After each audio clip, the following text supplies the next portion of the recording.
Jérôme donc, nous a exposé en quoi effectivement l'aspect visuel de l'appréhension des données était tout à fait inévitable aujourd'hui et très impactant. Et maintenant, c'est le principe de la data vise, les exemples visuels valent mieux que de longs discours. Donc on va vous présenter un ensemble de data vise de différents types qui sont toutes générées par l'outil Tableau. Alors ça, ce n'est pas une data vise, c'est juste en fait la photo des 3 fondateurs de Tableau Software. Alors pourquoi ce petit aparté? Il n'y a pas de culte de la personnalité particulièrement chez l'éditeur Tableau, mais c'est vraiment important de s'y attarder quelques secondes. Au centre, vous avez Christian Chabot, donc le fondateur et le dirigeant pendant de longues années de Tableau Software, qui a créé Tableau Software au début des années 2000, alors même qu'il était encore étudiant à l'université de Stanford. Il était étudiant en entrepreneuriat, il était aussi passionné de data. En fait, il a très bien utilisé et exploité les ressources de Stanford. En l'occurrence, pour lui, le plus important, ça n'a pas été d'avoir son diplôme de Stanford. Est-ce que seulement il l'a eu? Je ne sais pas. Il a arrêté avant. Voilà, c'est comme un certain nombre de ses confrères. Et donc, il s'est appuyé sur les ressources de certains de ses professeurs, en l'occurrence les 2 qui l'entourent. Donc, à droite, vous avez Pat Hanrahan, qui est très connu parce que c'est un gourou de la visualisation. Il a participé à la création du studio Pixar. Il y a quelqu'un qui est très pointu sur les films, donc Pixar, studio Pixar, quel film, quel blockbuster? Allez, Toy Story, voilà. Toy Story avec tout ce qui est visualisation d'images en 3D. Donc ce monsieur était devenu ensuite professeur à Stanford, et sur sa gauche, Chris Stolti, qui était un brillant computer scientist, et donc ils se sont associés pour peu à peu développer Tableau. Et c'est très important parce que en fait là on a vraiment cette alliance entre une très bonne connaissance et une sensibilité utilisateur et entreprise, en l'occurrence ni plus ni moins que le fondateur et le dirigeant, une expertise très brillante en matière de visualisation et également en matière de computer science. Donc ça c'était important de s'y attarder un tout petit peu.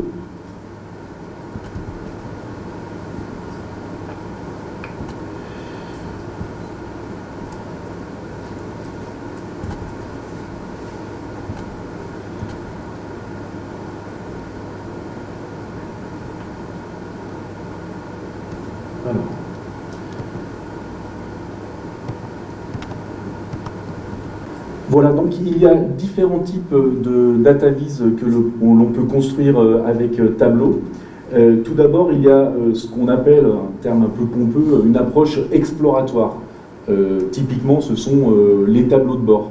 C'est-à-dire qu'on ne fait pas passer de message particulier à l'utilisateur, mais on lui donne un outil d'exploration et lui-même va pouvoir jouer avec ces données de manière intuitive pour en tirer ses propres conclusions. Il va les regarder sous tout un tas de prismes. Alors pour démarrer donc une data vise un petit peu ludique qui a été faite par Kevin, un de nos consultants qui est passionné de basket NBA, peut-être comme un certain nombre d'entre vous dans la salle. Donc l'objectif, effectivement, la question qui est posée, en fait elle est double, c'est qui est la victime préférée de telle équipe de NBA et qui est sa bête noire. Voilà. Donc on peut choisir dans les bandeaux une équipe de la conférence Ouest ou une équipe de la conférence Est. Je vais choisir les Lakers.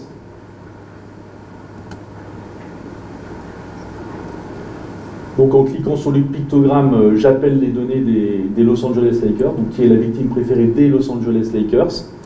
Alors on a une première approche en dessous qui est un peu sur le temps long, qui part de 1992, et on voit le nombre de victoires et de défaites par saison. Donc le rouge étant des défaites, et on peut observer d'ailleurs que depuis le début de la décennie 2010, les affaires ne sont pas flamboyantes pour les Lakers. Avec tout ce qui s'est passé, LeBron James et consorts, on va voir comment ça va évoluer, mais voilà, pour l'instant, c'était toujours pas terrible. En dessous, vous aviez donc le top 10 de leurs principales victimes, les Grizzlies, Charlotte, Minnesota, etc., etc., avec une approche de couleur, conférence ouest en orange ou effectivement conférence est en jaune, ce qui ajoute une indication. Et puis ensuite, vous avez une possibilité sur la droite de faire un focus sur une équipe. Par exemple, les derbies Lakers-Boston ont marqué l'histoire du basket NBA. Donc je vais sélectionner à droite une team adverse, donc Boston, et je vais pouvoir regarder quelle a été la performance des Lakers face à Boston par rapport à leur performance moyenne. Donc là c'est intéressant parce que les approches de chiffres, de représentation de tableau de chiffres, ne s'opposent pas forcément à de la visualisation, c'est-à-dire que quand on construit un tableau de bord, ça peut être un peu hybride, il peut y avoir de la data vise, il peut y avoir des chiffres, etc. Donc là on voit d'ailleurs au passage, c'est un peu petit, mais que les performances sont relativement similaires quand ils sont opposés à Boston ou aux autres. Voilà pour cette première data vise un peu ludique et sportive.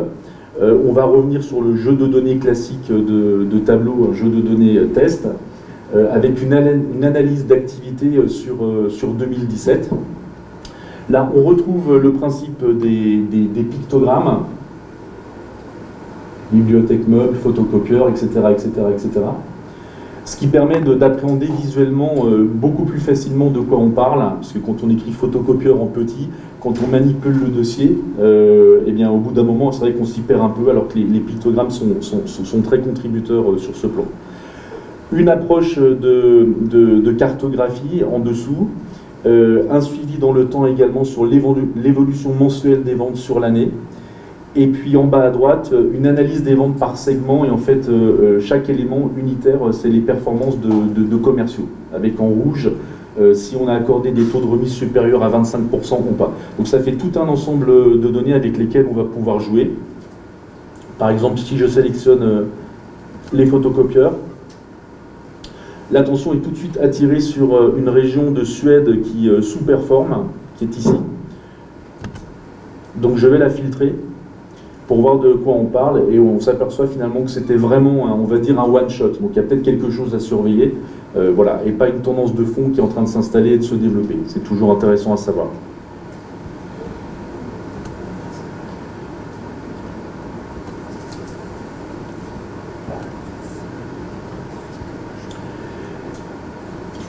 On est sur un axe d'analyse sur les données de vente. On peut permuter les axes, ici, en haut,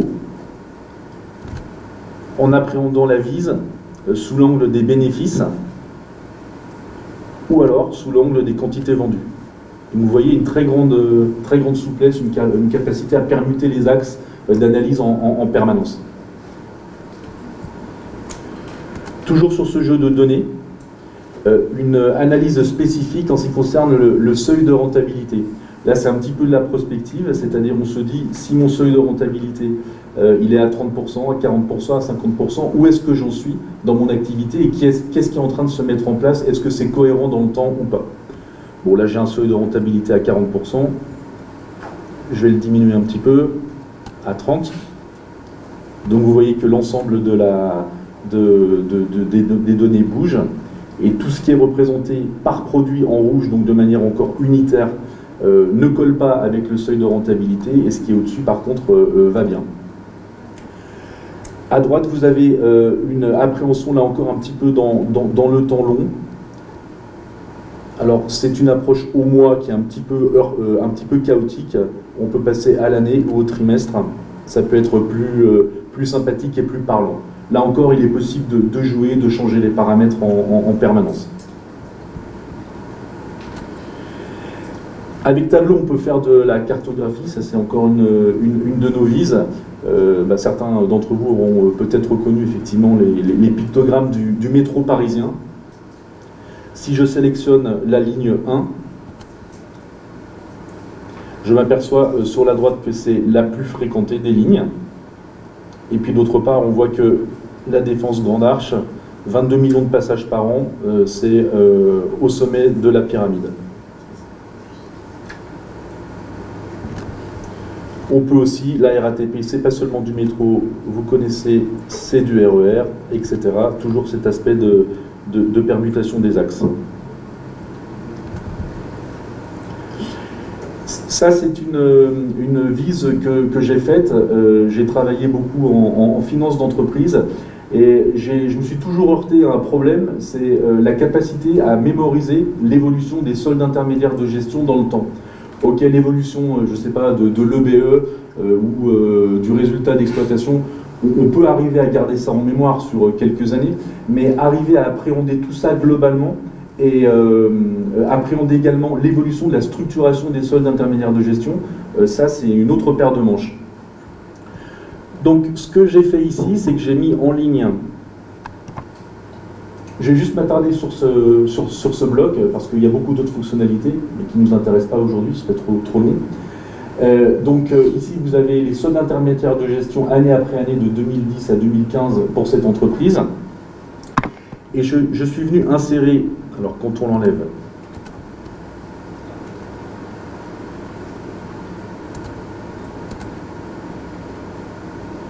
voilà, il n'y a aucune ligne de référence. Donc, insérer une ligne de référence pour mieux comprendre l'évolution des soldes intermédiaires de gestion, soit dans le temps court ou dans le temps long.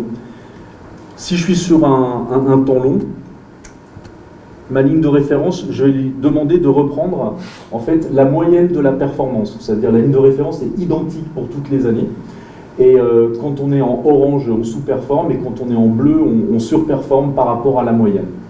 Et là, ce qu'on peut dire par exemple sur l'année 2015 par rapport à l'année 2014, c'est qu'il y a une espèce de stabilité, et c'est à peu près la même chose. Donc sur ce temps long, il y a une stabilité de la performance à tous égards entre 2014 et 2015.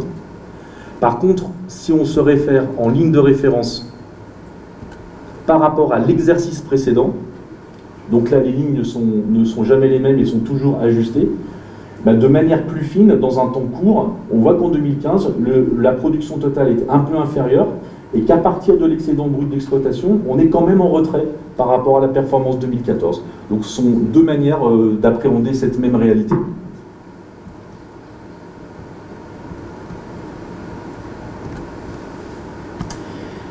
Qu'est-ce que c'est que ça? Alors, d'un point de vue de pure data vise, c'est peut-être pas extraordinaire et miraculeux, et pourtant c'est vraiment spectaculaire et impressionnant. En fait, on est en présence d'un nuage de points qui tend à regarder, qui introduit une autre dimension qui est la dimension du temps, puisque les données sont analysées, en fait, vous allez voir, de manière animée, de 1965 jusqu'à 2008. On essaye de regarder s'il y a une corrélation entre l'évolution du nombre d'enfants par femme dans un ensemble de pays du monde et l'espérance de vie. Donc le nombre d'enfants est à gauche et l'espérance de vie, c'est l'axe des abscisses. Donc on a la possibilité de regarder l'évolution depuis 1965.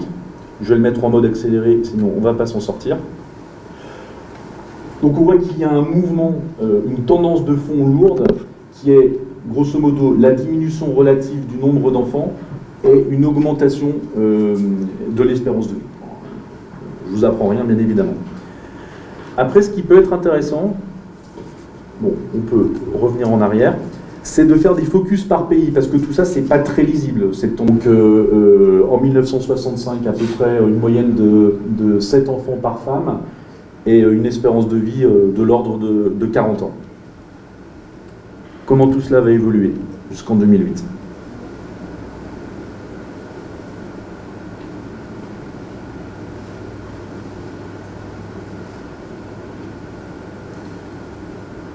On peut dire que c'est quand même intéressant, il y a une vraie tendance qui se dégage, c'est une diminution du nombre d'enfants, 4,9. Et puis on est sur une espérance de vie supérieure à 55 ans, donc il s'est passé quand même beaucoup de choses. Autre exemple, celui-là, un petit peu dramatique, le Rwanda.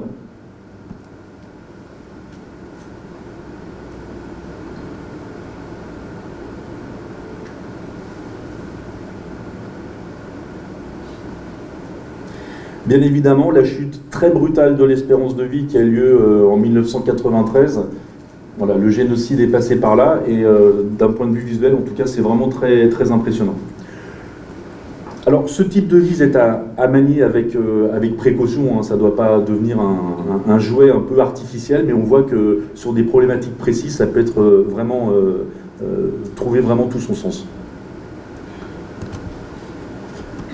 On va passer des dashboards et des tableaux de bord avec une approche exploratoire à quelque chose de plus de l'ordre de l'infographie, c'est-à-dire on va vraiment induire l'information et souligner et commenter les éléments significatifs pour orienter le destinataire. Et ça, c'est un outil de communication en interne et vers les tiers, clients, financeurs, etc., qui peut être vraiment très puissant. Cette très jolie vise, c'est la vitesse du peloton du Tour de France. Donc en fait, ça rejoint un petit peu la campagne de Russie de Jérôme dans la structuration. On voit en blanc une ligne qui est la moyenne kilométrique. Ici, le bloc jaune, c'est la Deuxième Guerre mondiale, il ne s'est rien passé. Je vous passe les détails. Ce qu'on peut dire, c'est qu'en fait, depuis les années 60 jusqu'à peu près 1990, grosso modo, on est sur une moyenne de 35 km/h. Et puis à partir de la décennie 90, alors là, on passe quasiment à 40 km/h, avant, au début des années 2000, de connaître de nouveau une légère baisse de cette moyenne. Et là, il y a des commentaires qui sont très intéressants. Tous les scandales de dopage qu'il y a eu dans le Tour de France, l'affaire Festina, les nombreuses victoires de Indurain, de Armstrong, etc., etc. Tout ça est souligné, tout ça est commenté. Ce que cette vise dit également, qu'on voit dans le bandeau qui s'élargit et qu'on retrouve en dessous, ici c'est le classement du Tour de France avec l'ensemble des coureurs. Donc deux tendances de fond, bien évidemment une explosion du nombre de coureurs qui participent et surtout qui finissent le Tour de France, parce qu'avant il n'y en avait quand même pas beaucoup. Donc là on voit vraiment que l'évolution est très impressionnante, et une évolution aussi de la vitesse dans un sens de plus grande performance, mais aussi une très grande dispersion qui s'accentue dans les performances des coureurs entre le premier et le dernier. Rapidement, cette vise met en parallèle l'évolution des cours du pétrole et des cours de l'or. Alors, les deux métriques des deux côtés ne sont pas proportionnelles parce qu'évidemment le coût de l'or est bien supérieur au coût du pétrole, mais néanmoins la ligne blanche du milieu permet de vérifier s'il y a une corrélation dans l'évolution des cours du pétrole et des cours de l'or. Plus la ligne, ce qui est le cas jusqu'au début des années 2000, est au milieu, plus la corrélation est vérifiée. À partir des années 2000, on a une explosion des cours du pétrole, puis ensuite le crack, une chute des cours du pétrole, et ensuite l'or qui devient dans la décennie 2010 une valeur refuge. Donc tout ça est illustré de manière assez parlante et intéressante. Bon, vous connaissez mademoiselle ou madame Game of Thrones, j'imagine. Voilà. Donc le fameux épisode dans la saison qui clôt la saison 3, que certains d'entre vous ont peut-être suivi ou pas, peu importe. Donc ce qu'il se passe, c'est qu'il y a effectivement plus de 200 personnes qui sont massacrées de manière tout à fait inattendue, etc. Là, on a l'analyse du fil Twitter, des commentaires des personnes qui regardent la série en direct. Et tout d'un coup, on voit effectivement, au moment du massacre, entre guillemets, une explosion des commentaires, et avec effectivement des gens qui réagissent sur un mode un peu émotionnel et non contrôlé, et des mots qui sont, je m'en excuse, un petit peu vulgaires d'ailleurs, mais ces mots ne sont pas là par hasard, c'est-à-dire que leur taille est indexée à leur fréquence. Donc, sans y passer plus de temps, au-delà de l'aspect un peu anecdotique du cinéma, des séries, etc., pour vous, ça peut être très intéressant si vous avez des hotlines, des services clients, etc. Ce type d'approche peut être vraiment extrêmement puissant et visuellement impactant.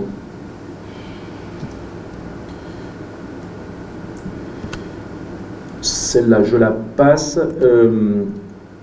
Simplement sur Game of Thrones, une petite remarque sur la data vise.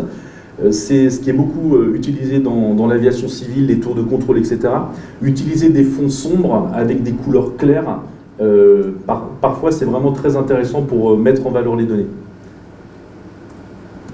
Pour terminer sur l'aspect de l'infographie, une infographie qui est très intéressante et qui est très jolie d'ailleurs sur le Ramadan.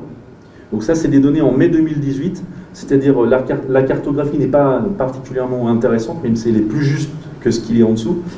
Mais c'est surtout ici ces cercles concentriques qui sont censés illustrer les différences de durée du jeûne.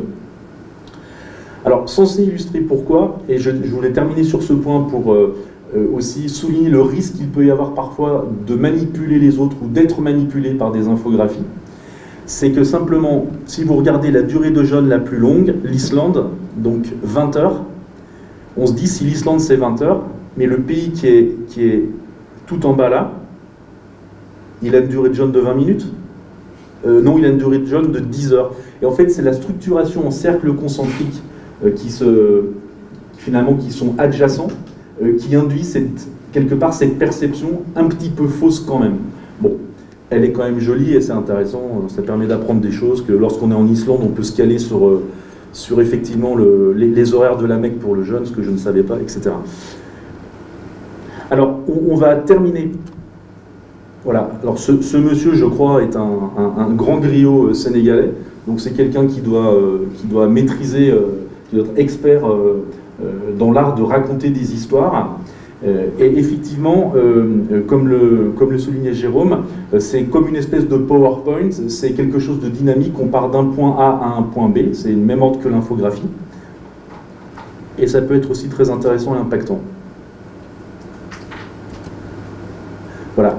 Ici, on a une histoire où on va tout connaître ou presque de Will, qui donc est un jeune Australien, en analysant ses données téléphoniques. Donc là, on a l'intégralité de ces données. Donc en bleu, les connexions Internet. Donc il a acquis un smartphone en septembre 2014. Ici, il y a un trou dans les données. Qu'est-ce qui s'est passé? J'accélère le mouvement parce que je suis en retard. Là, en filtrant sur les samedis et dimanches, on voit exactement où habite Will. C'est écrit en haut dans le chemin de fer, donc à Baloula. En prenant tous les jours de la semaine, en excluant son lieu de résidence, on s'aperçoit effectivement qu'il travaille manifestement dans le centre-ville. Et en se focalisant, en filtrant le jour qui a précédé le trou qu'on trouvait dans les données, on s'aperçoit qu'en fait, il s'est connecté énormément dans un aéroport international. Donc le trou des données, on peut en conclure qu'il est parti en voyage à l'étranger.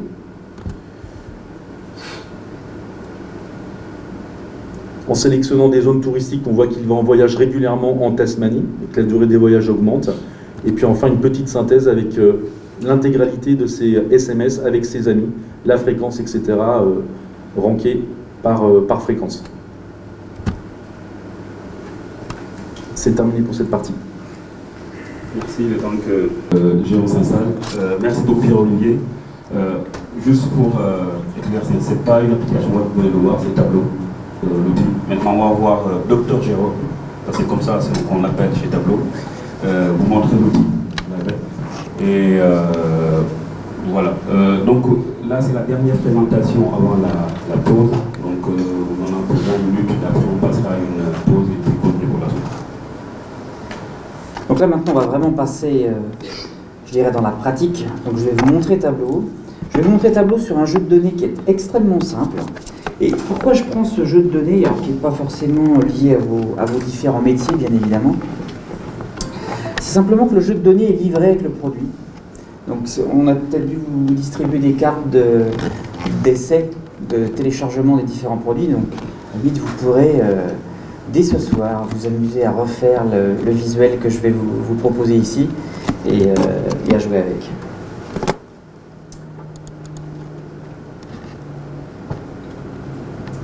Donc là, en fait, le jeu de données sur lequel on va se connecter, c'est simplement des données d'une chaîne de vente fictive, bien évidemment, de produits, on va dire, liés à la vie du bureau, littéralement. Je ne sais pas si vous connaissez la chaîne Office Depot, littéralement, mais c'est un petit peu ce genre de chaîne dont on va parler. Donc là, le jeu de données, on va aller le chercher. Si je me mets sur le bon écran, ça va être mieux.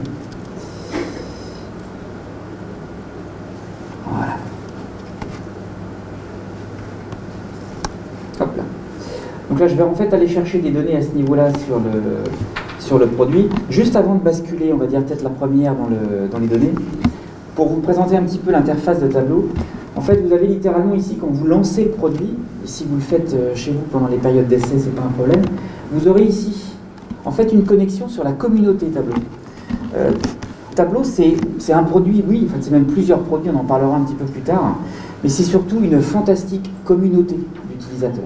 D'accord ? Pour moi, c'est Tableau, l'éditeur, entre guillemets, a vraiment compris tout l'intérêt de fédérer la communauté, de motiver la communauté, et ainsi de suite, et quelque part de s'en servir, je dirais presque comme support de premier niveau. C'est-à-dire qu'il y a énormément d'entraide entre les utilisateurs.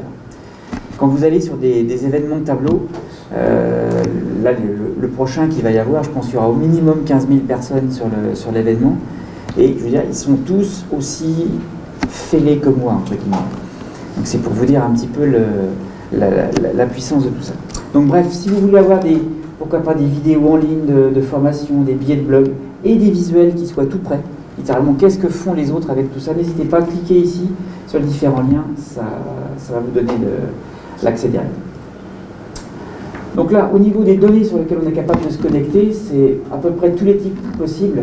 Vous avez ici, à ce niveau-là, les fichiers plats, bon, même pourquoi pas des fichiers géographiques. Si vous avez besoin d'exploiter de la cartographie pour votre activité et autres, rien ne vous empêche d'aller les chercher ici. Vous avez les fichiers de données spatiales. Vous avez toutes les données que vous pouvez récupérer sur les serveurs de données de votre organisation. Et également avec tout un tas d'autres connecteurs. Vous avez plus de 67 connecteurs qui sont disponibles aujourd'hui, donc ce serait bien rare que vous ne puissiez pas trouver votre bonheur. Et si jamais vous tombez sur une base de données complètement exotique, qui n'existe pas ici, vous avez toujours, dans la majorité des cas, des connecteurs ODBC qui existent. Donc encore une fois, n'hésitez pas. Hop. Donc moi, j'utilise ici des données exemples. Donc je vous ai dit tout à l'heure, le principe, c'est les données sur lesquelles vous êtes connecté, en fait, sont ici. Vous avez les champs numériques, grosso modo. J'hyper simplifie. Les champs numériques dans le bas. Au-dessus, tous les autres champs, même si ce n'est pas une règle inaliénable, on va dire. Quand on commence à vous former, on vous explique justement tout ça. Juste pour aller un petit peu dans la phase amont qu'on n'a pas vue ici, comment ça se passe au niveau de la connexion des données. Là, je suis connecté sur une source, qui est dans le cas présent, pour simplifier le propos, un fichier Excel avec plusieurs feuilles. Chaque feuille se comporte comme une table de base de données. Vous avez ici le carnet de commandes, qui est la table des achats. Mais si maintenant je veux pouvoir répondre à la question, mais quel est le chiffre d'affaires perdu suite au retour client? Je n'ai pas ça dans cette table-là. Il va falloir que j'aille le chercher dans une autre table. Et du coup, qu'est-ce que j'ai sous la main? Ici, vous avez le contenu de votre source. Et on a une table des retours. Je vais simplement prendre cette table des retours, la mettre côte à côte. Les deux tables vont essayer de trouver des points de repère communs, on va dire, pour pouvoir justement travailler ensemble. Et je vais dire à ce niveau-là, je veux récupérer toutes mes lignes d'achat, qu'elles aient subi un retour ou pas. Et là, maintenant, vous allez être capable de répondre à vos questions et de dire, OK, première question, quel est par exemple mon chiffre d'affaires global? Donc là, vous avez directement ici cette grande barre. Et quand vous la survolez, vous êtes capable de voir directement l'information précise. On est à plus de 3,4 millions. OK. Et maintenant, quelle est la proportion retournée ou pas? Vous avez ici ce champ des retours, là, ou au moins le statut retourné. Vous le prenez simplement et vous le jetez, par exemple, ici sur les couleurs. Vous voyez la grande barre d'origine qui se fragmente en deux morceaux. Ici, on est resté en bleu, ici, on est passé en orange. Premier indicateur visuel. Je vous avais dit tout à l'heure que Tableau allait jouer un maximum sur ce qui permettait de manière réflexe de comprendre ce qu'on avait. Si vous voulez de l'information qui est encore plus facile à interpréter, vous pourriez dire, OK, moi je veux en plus savoir le chiffre. Et là, vous avez les chiffres qui apparaissent. Si maintenant la valeur exacte ne vous intéresse pas, vous voulez plus la proportion, peut-être du 20-80, peut-être du 60-40, enfin bref, vous retournez sur vos champs et vous leur dites, OK, est-ce que tu peux me donner directement le pourcentage du total? Et là, on voit qu'on est vraiment sur du 20-80.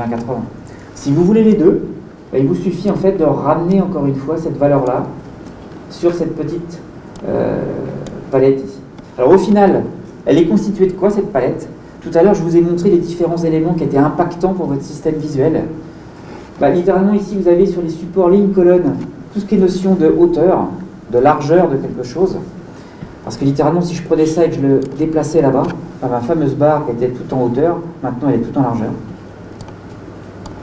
Et puis vous allez retrouver les différents éléments dont je parlais, la couleur, la taille, le fait de mettre du texte, pourquoi pas pour avoir de l'information précise, et en fonction, dans certains cas, des différents types de tracés, types de repères que vous pouvez utiliser, vous allez derrière pouvoir, pourquoi pas, récupérer d'autres propriétés, comme justement la forme, typiquement les logos des différentes équipes de football, de basket, grand Dieu, que vous aviez tout à l'heure, justement, c'est à travers cet attribut de forme et ce repère de forme que vous êtes capable de le regarder. Alors, donc pour l'instant, on a une vue très très globale, c'est le moins qu'on puisse dire. Il serait peut-être intéressant de regarder ça, par exemple, à travers l'approche produit. Comment ce chiffre d'affaires se décompose par catégorie de produits. Donc, est-ce qu'on a ici des notions de produits? On a ici ce qu'on appelle une hiérarchie produit. Donc, littéralement, on va pouvoir passer de manière automatique d'une catégorie à une sous-catégorie, et puis après au nom des produits, ainsi de suite. Donc là, je vais simplement demander à un tableau, ok, est-ce que tu peux me décomposer cette grande barre par catégorie de produits? Donc là, vous allez pouvoir comme ça voir déjà la première comparaison. Si vous voulez trier par ordre croissant, décroissant, vous voyez, en fait, la logique depuis le départ, c'est que j'ai simplement glissé, déplacé les champs du bandeau de gauche dans la vue. J'ai directement été interagir dans mon visuel. Vous voulez jouer sur le classement, vous voyez, c'est directement à l'intérieur. C'est vraiment ça l'intérêt pour vous. Vous n'avez pas codé depuis tout à l'heure, je n'ai pas écrit une ligne de code. Et si vous me voyez écrire une ligne de code avant la fin de la présentation, vous me sortez. Parce que normalement, c'est vraiment pas le but. Donc là, vous avez pour l'instant ces trois catégories. Le fait d'avoir ici, sur le côté gauche, cette hiérarchie produit, ça va vous permettre de descendre de manière automatique d'un niveau à l'autre. Donc là, par exemple, maintenant, j'ai le détail. Alors, vous voyez que pour l'instant, ça dépasse. C'est beaucoup trop large. Donc, je vais dire à tableau, ok, tu te débrouilles, entre guillemets, pour que ça tienne à l'écran. Je vais déplacer ma légende déjà, mais ce n'est pas suffisant. Donc, je vais dire, ok, déjà, tu commences par me montrer les informations que quand moi, je te le demande, et pas tout le temps. Donc là, maintenant, si vous cliquez sur une barre, là, il vous affiche l'information. Et sinon, il ne le fait pas. Et maintenant, vous allez lui dire, ok, débrouille-toi pour que tout tienne à l'écran. Ce qui fait que comme ça, le graphique s'adapte en fonction de la résolution de votre écran ou de la résolution de celui qui va consulter ce truc-là au final. Et là, pour l'instant, vous avez, on va dire à chaque fois, la proportion du retourné et du commandé sur vos différentes catégories et sous-catégories. Si vous voulez prendre un petit peu plus de recul, entre guillemets, ce que vous pourriez faire, c'est dire, ok, dans cette sous-catégorie, enfin catégorie centrale que sont les fournitures de bureau, il y a plein de sous-catégories. Je voudrais simplifier un petit peu ce truc-là. Donc je vais dire littéralement à la volée, ok, toutes ces ventes ici, là, au lieu de les laisser comme ça, tu vas les consolider. On va simplement cliquer à ce niveau-là sur les étiquettes et grouper. Donc ça veut dire que littéralement vous avez simplifié votre vue sans avoir besoin de remonter par exemple sur votre service IT pour leur demander peux-tu changer la requête de base. En fait le travail se fait de votre côté, vous n'avez pas perdu de temps. La problématique usuelle, j'imagine que je vais vous dire, mais j'enfonce des portes ouvertes, mais ça va encore mieux en le disant. Dans certains cas, il y a beaucoup de pertes, je veux dire en termes d'efficacité sur les équipes, si à partir du moment où elles ont une question, elles ne sont pas capables de trouver la réponse immédiatement. Si vous êtes obligé d'envoyer un mail à une équipe IT ou à quelqu'un d'autre pour qu'il fasse ce travail-là, cette personne a généralement déjà autre chose à faire, donc elle va pouvoir répondre à votre besoin quand elle aura le temps. Donc au mieux c'est dans la demi-heure, voire dans la journée, voire on ne sait pas trop quand. Et dans la majorité des cas, votre besoin à vous, il est passé déjà. Et ça peut vite devenir un problème. Là, entre guillemets, il n'y a plus personne entre vous et la donnée, vous demandez directement ce que vous voulez. C'est tout l'intérêt de la chose. S'il n'y a pas d'effort, il n'y a pas de frein. S'il y a des efforts, il y aura des freins systématiquement. Ok. Donc là, pour l'instant, on a déjà simplifié notre graphique. On pourrait même, par exemple, ici, modifier l'étiquette où il y a en fait tous les noms d'origine. On va appeler ça « Autre ». Et vous avez directement modifié comme ça vos valeurs à la volée. Ok, donc ça, pour l'instant, c'était vente et retour. Je commence à créer ma collection de réponse à des questions simples. Je vais créer à peu près un même visuel, mais ce coup-là, au lieu de montrer la répartition acheter, retourner, je vais montrer ce coup-là uniquement la notion de bénéfice. Donc je vais partir de la même base, donc je vais dupliquer une feuille. Donc là vous avez votre feuille dupliquée, et je vais dire ok, le fait qu'on ait de l'information retournée ne m'intéresse plus. Je veux maintenant colorer littéralement mes visuels en fonction de mes bénéfices.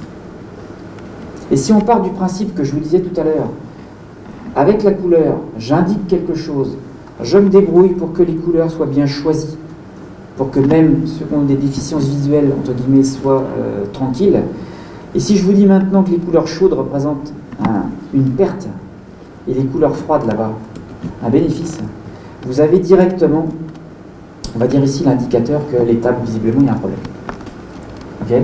Et là maintenant, vous avez, entre guillemets, un os à ronger, vous allez pouvoir regarder votre réalité sous différents angles. Vous allez pouvoir, par exemple, regarder ça sous la notion de catégorie, pas catégorie, mais segment de clientèle, par exemple. Est-ce que cette perte dépend de mes segments? Je vais amener les segments dans la vue, sur le côté gauche, là.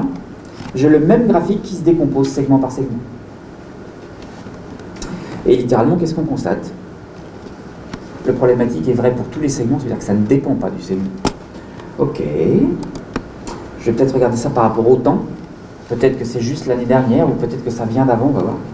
Donc là, on a, dans le jeu de données que vous avez là, 10 000 lignes. On ne va pas vous mettre 10 000 graphiques comme ça les uns en dessous des autres, ce serait juste impossible. Donc du coup, en fait, Tableau va vous permettre, entre guillemets, de prendre un maximum de recul. Donc il va simplifier au plus haut niveau, à l'année. On a 4 années dans le jeu de données. Hop. Voilà. Là, vous avez encore une fois les 4 années en tête, et on se rend compte que le problème dure royalement depuis 4 ans. J'irais jusqu'à dire que quelqu'un au niveau du service commercial pourrait peut-être mieux faire son boulot. Mais bon, je dis ça, je dis rien. Ok? Donc là, visiblement,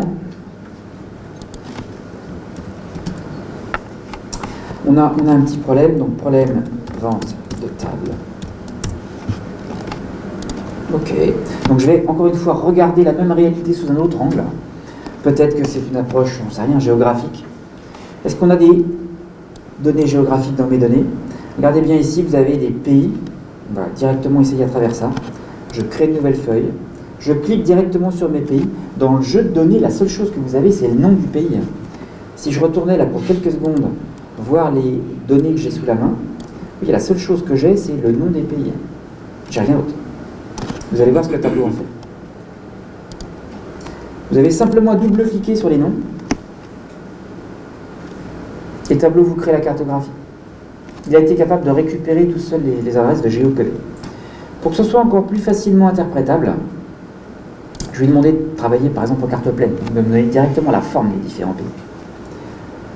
Là, on peut même les rendre encore plus facilement identifiables, comme ça. Et là, je vais directement jouer au niveau du bénéfice, puisque c'est ça qui me posait problème. Je vais mettre ça sur les couleurs. Voilà. Là, pour l'instant, on voit que visiblement, les pays du Nord, c'est pas terrible. Ok. Maintenant, est-ce que c'est eux qui font tomber tous les bénéfices? Je suis pas sûr. Donc là, je vais juste appeler ça pour l'instant Carto Europe. Et je vais vous poser une question. La carte, là, elle vous montre les ventes de quoi? Toutes les ventes? Ou les ventes de table? Là, c'est toutes les ventes, on est bien d'accord. La problématique, c'est que là, on n'a pas filtré. Donc, soit il faut sortir un bon gros filtre, et je fais de la case à cocher, je fais de la liste déroulante ou des choses comme ça, soit j'utilise le principe des tableaux de bord, dans lequel vous mettez côte à côte les différents éléments. Et là, littéralement, vous avez votre tableau de bord, vous avez les différentes pièces détachées que vous avez créées précédemment, et vous allez pouvoir assembler votre tableau de bord. Et je crée le tableau de bord, je ne code pas, hein. J'y vais tout à la souris. Je vais rajouter sur ce visuel mes fameuses barres. Je vais pourquoi pas faire survoler un petit peu. Je vais décoller ma légende. Je vais la mettre ailleurs. Parce que c'est juste simplement plus facile à lire. Je peux même ici rajouter pourquoi pas mes histoires de notion de retour. Ça ne m'intéresse pas. Vous voyez, vous faites vraiment tout en mode interactif. Ok, et maintenant je veux pouvoir poser mes questions. Mes problèmes de rentabilité sur mes tables ici, qu'est-ce que ça donne au niveau de la cartographie? Donc là, littéralement, je vais dire à chaque élément que vous avez là, chaque pièce détachée, est-ce que tu peux te comporter comme un filtre par rapport aux autres éléments de la même page, ou pourquoi pas d'une autre page? Donc là, je vais cliquer sur la carto. Quand vous cliquez ici, vous avez des petits contrôles qui sont disponibles. Il y a le symbole d'un entonnoir. Quand vous cliquez dessus, littéralement, vous allez filtrer. Je vais faire la même chose sur tous les autres éléments, en particulier ces deux-là. Et là, maintenant, vous pouvez, par exemple, dire quelles sont les ventes de la France, quelles sont les ventes de la Suède, pardon, quelles sont les ventes de l'Angleterre. Vous voyez que les différents graphiques ici se mettent à jour. Et là, maintenant, vous allez pouvoir rentrer vraiment en interaction et dire, OK, par exemple, au niveau de mes ventes, je vais même retourner mon graphique ici, parce que c'est pas très lisible. Je peux retourner mes étiquettes si j'y tiens. Je vais retourner par là.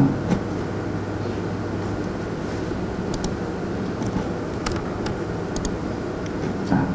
Vous avez vu que vous pouvez interagir sur une feuille, revenir, modifier. Ce que je viens de faire là, littéralement, c'est ce qui va vous arriver à vous ou à vos collègues dans la vraie vie.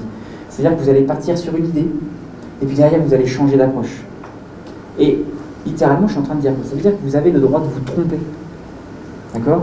On est en train de travailler en mode essai-erreur. C'est pas possible quand vous êtes en train de faire des gros traitements, quand ça vous prend du temps à chaque fois. On ne peut pas tâtonner comme ça. Ici, ça vous prend quoi? Quelques secondes. Donc vous avez le droit d'essayer. D'accord? C'est complètement prévu pour, et l'outil est conçu pour ça. Bref. Je retourne sur mes différents visuels. Maintenant, je veux voir justement l'impact des ventes de tables au niveau Europe. Je clique directement sur les tables. Qu'est-ce que je vois en définitive? Que quasiment tous les pays d'Europe sont impactés au niveau des tables. Donc ça veut dire qu'un seul territoire pour l'instant n'est pas impacté, c'est le Royaume-Uni. Peut-être que ça pourrait être lié, par exemple, aux gens qui vendent sur les différents territoires. Peut-être qu'on a un problème, pourquoi pas de rentabilité par rapport à ça, ou de bénéfice, pardon, pas de bénéfice, mais de remise qui n'a pas été bien diffusée en termes d'information. Donc on va explorer cette dernière piste. Au passage, les différents éléments que vous avez là sont présents dans le bas ici de votre classeur sous forme d'onglets. Une fois qu'ils sont utilisés, vous pouvez les masquer, juste pour vous simplifier la vie. Ça, c'est votre analyse des ventes.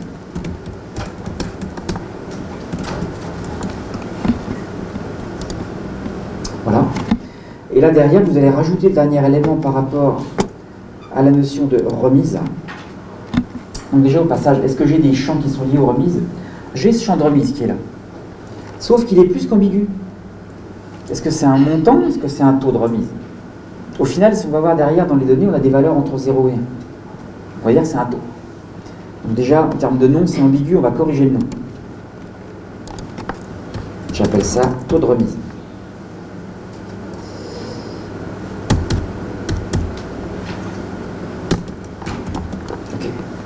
Bien évidemment, quand je fais ça, si vous êtes branché sur n'importe quel type de source, imaginez une base Oracle, vous n'êtes pas en train de changer les colonnes dans votre base Oracle.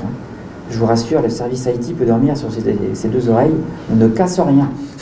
D'accord? Soyez en passant, l'outil Tableau est un outil read-only. Donc en aucun cas, vous ne pouvez casser les sources sur lesquelles vous vous branchez en utilisant un outil comme celui-là. Ok, donc pour l'instant, taux de remise. Derrière, on va pouvoir aller dire justement à ce champ, tu te présentes comme un pourcentage, puisque c'est ce qu'il est. Et derrière, on va bien évidemment qu'on a plusieurs valeurs, on va pas faire la somme des taux de remise, ça serait juste ridicule. On va en faire peut-être la moyenne, ce serait plus logique. Donc on va parler d'agrégation. Voilà. À partir de là, on va pouvoir faire quelque chose. Imaginez maintenant, autre façon de faire, jusqu'à présent je déplaçais tout à la souris, là je vais demander à Tableau de faire le travail pour vous. Je vais juste sélectionner les champs qui m'intéressent. Mon taux de remise a sauté visiblement. Ok, je vérifie ce que j'avais fait. Ah, c'est bon. Donc là, je sélectionne mon champ taux de remise. Je sélectionne par exemple le champ montant des ventes. Je décide d'éclater ça par commande. Et je veux un nuage de points, juste pour voir ce qui se passe.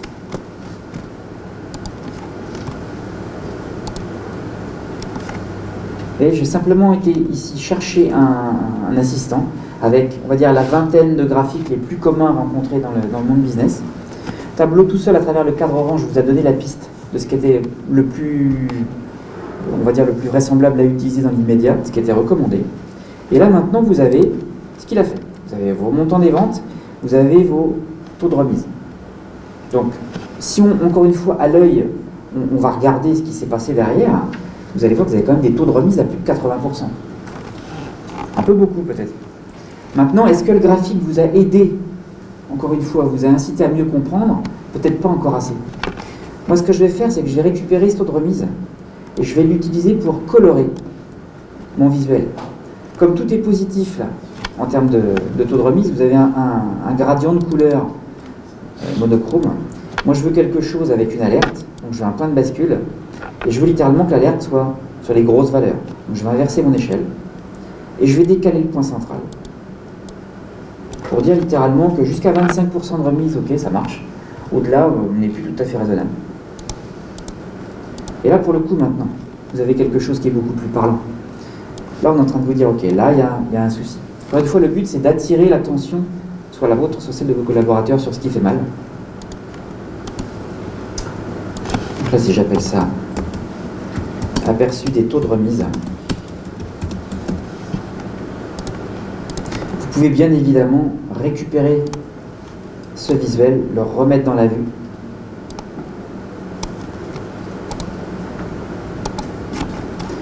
Juste pour finaliser un petit peu tout ça et donner un petit coup de polish, vous pouvez dire au tableau de bord, par exemple, on va mettre une petite trame de fond sur les titres. Là, la trame de fond, elle ne gêne pas, puisque c'est juste du texte qui est dessus, c'est pas des repères, donc il n'y a pas de souci. On va se mettre des petites barres grises comme ça. Et puis on va lui dire, si jamais on fait apparaître un titre sur le visuel, on va mettre quelque chose d'un petit peu plus foncé que ça. Et là, je vais demander justement à faire apparaître là-haut le nom de l'onglet, littéralement le titre du tableau de bord. Ça, je le masque. Voilà. Et là, vous avez votre tableau de bord qui est complètement interactif. Là, j'ai beaucoup parlé, hein. Donc ça veut dire que littéralement, j'ai perdu énormément de temps. Projetez-vous sur ce que vous seriez capable de faire sans avoir à parler à quelqu'un d'autre. Ce qui a peut-être pris 10 minutes ou un quart d'heure ici, dans la vraie vie, ça vous prend quoi? 5 minutes? 10 minutes, Laurence? D'accord? Vous voyez l'intérêt de la chose, quoi. Alors, juste pour vous aider à vous projeter, puisque là, dans la salle, on a quand même pas mal de décideurs, est-ce que cet outil-là, ça reste au niveau de mon PC, ou est-ce que ça peut être éclaté beaucoup plus loin? Bah, ça, on parlera justement de ce cas d'utilisation tout à l'heure, sur ce que vous allez pouvoir justement faire avec le produit, comment vous allez pouvoir diffuser ça au cœur de votre organisation sous format web. Okay. Voilà, la démo est terminée. Je te propose qu'on fasse peut-être la pause. Voilà. Merci beaucoup, Jérôme. Peut-être une ou deux questions s'il y en a. Sinon, on va aller juste à l'extérieur, faire une petite pause de 20 à 25 minutes et puis continuer la journée après, toujours dans cette problématique de data viz avec Tableau, avec Mondobrain. Je pense que la matinée est assez palpitante et je vous promets que la suite sera encore beaucoup plus. Est-ce que vous avez des questions? Toujours. Concernant la confidentialité de l'accès aux données. Oui.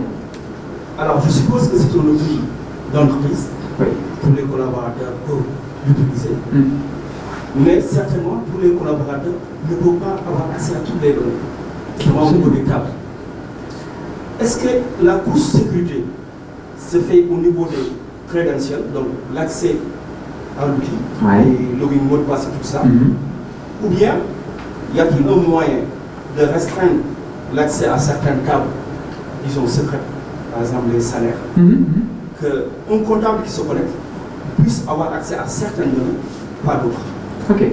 Un manager peut avoir accès à toutes les données. Ma question, si vous voulez, c'est comment gérer cet aspect sécuritaire au niveau de l'accès aux données GVD. Absolument. Votre question, elle est juste centrale et hyper importante pour tous dans la salle, donc merci de l'avoir posée. Très bien. La seconde, j'en ai une seconde. Ok. Ça concernait monsieur le présentateur. Concernant l'entreprise Bandou, notamment, qui est intégrateur de la solution Odoo. Oui. Je voudrais savoir s'ils ont actuellement des références au Sénégal dans des projets d'intégration Odoo qu'ils ont menés à bien ici. Bah, vite, je vais laisser Moustapha répondre en premier, puisqu'il est juste à côté de vous, et puis je répondrai à la première question juste après. Très bien. Alors sur Odoo, ça fait 10 ans qu'on fait une intégration sur Odoo. Mais au Sénégal, on a un peu de référence, notamment cité Starboy, qui gère les stations d'essence, Star Energy gère les stations d'essence de Starboy. Aujourd'hui, notre RH, la compta, la gestion des camions citernes est faite sur Odoo. Également la DPEX, l'ensemble des promotion d'exportation. Aujourd'hui, tout ce qui est profil des entreprises, gestion des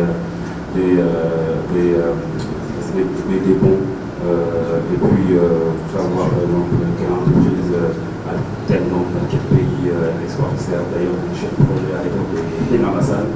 Et puis aussi d'autres entreprises connues comme CBE, parce qu'aujourd'hui on a comme tendance pour ces gens sa présentation, on couvre pas mal de domaines fonctionnels qui peuvent aller de la gestion d'entreprise, la gestion de stock, gestion de la paix, etc., à la dématérialisation complète d'une structure de santé.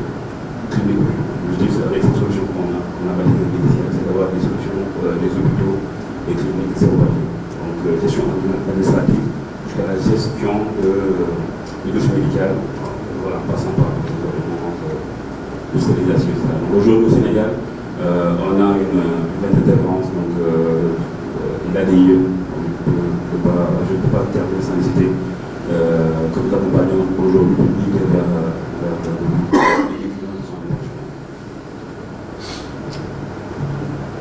Oui, de la société ECCICO. Et vous êtes dans quel domaine d'activité? Je suis l'IT manager. Ok, mais le domaine d'activité de votre entreprise? Alors, nous sommes un centre d'appel à la base, centre de contact, mais nous sommes ouverts à tout ce qui est intégration de nouvelles solutions, tout ça. Nous avons une petite SSI en interne, et voilà, nous faisons ce travail. Ok, merci beaucoup. Alors, du coup, je vais reprendre la main pour répondre à votre première question concernant la sécurité. Parce que ça, en effet, c'est juste central et important. Alors, je dirais que ça, c'est quelque chose qui est complètement, dans l'ADN du produit Tableau. Alors, juste pour la petite histoire, vous allez voir à quel point c'est dans l'ADN du produit. Je vous avais dit, un Tableau, bien que le nom soit francophone, entre guillemets, le produit est américain. Et pour la petite histoire dans l'histoire, en fait, le projet Tableau est né, on va dire, comme beaucoup de projets aux États-Unis, est né sur les demandes des projets, des agences de renseignement et de la défense américaine. Donc là, ces gens-là, la sécurité pour eux, c'est juste vital, quoi. Donc par définition, le produit de base devait résister. Alors maintenant, je vais vous expliquer comment. Donc là, au final, la sécurité, elle va se gérer à différents niveaux. Elle va se gérer dans le tableau desktop, le produit que vous avez là, d'un côté, si vous n'utilisez que ça. Elle va se gérer aussi et surtout au niveau de ce qu'on appelle du tableau serveur. Je parlerai de l'écosystème tableau tout à l'heure, vous verrez qu'il y a différents produits. Et le tableau serveur, en fait, c'est l'outil qui vous permet de diffuser au format web ce qu'on vient de faire là. Alors, quand je dis diffuser au format web, c'est avec toute l'interactivité que vous avez vue. Je clique sur ceci, je clique sur cela, voilà, tout ça, ça marche.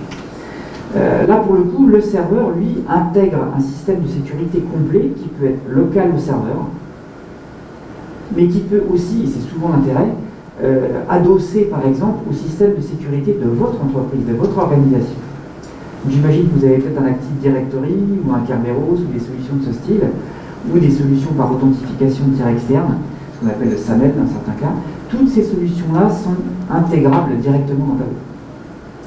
Et à partir de là, vous avez pour l'accès à différentes pages, pourquoi pas, pour l'accès à différentes sources de données, des permissions, tout simplement, qui sont données, avec bien évidemment un identifiant mot de passe déjà pour se connecter, qui sont donnés automatiquement ou manuellement en fonction de vous êtes assis sur le système local du serveur ou vous êtes adossé à l'Active Directory ou à d'autres systèmes. Et puis derrière, vous avez des permissions qui sont données exactement comme dans un serveur Windows, par groupe utilisateur, profil utilisateur et ainsi de suite. Et vous pouvez, si vous voulez encore renforcer ce truc-là, combiner ça avec des sécurités qui seraient directement embarquées dans les bases de données, et vous pouvez aller jusqu'au verrouillage à la ligne si vraiment c'est nécessaire.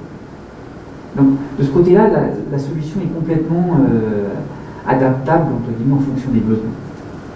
Est-ce que ça répond à votre question? Désolé d'être rejoint.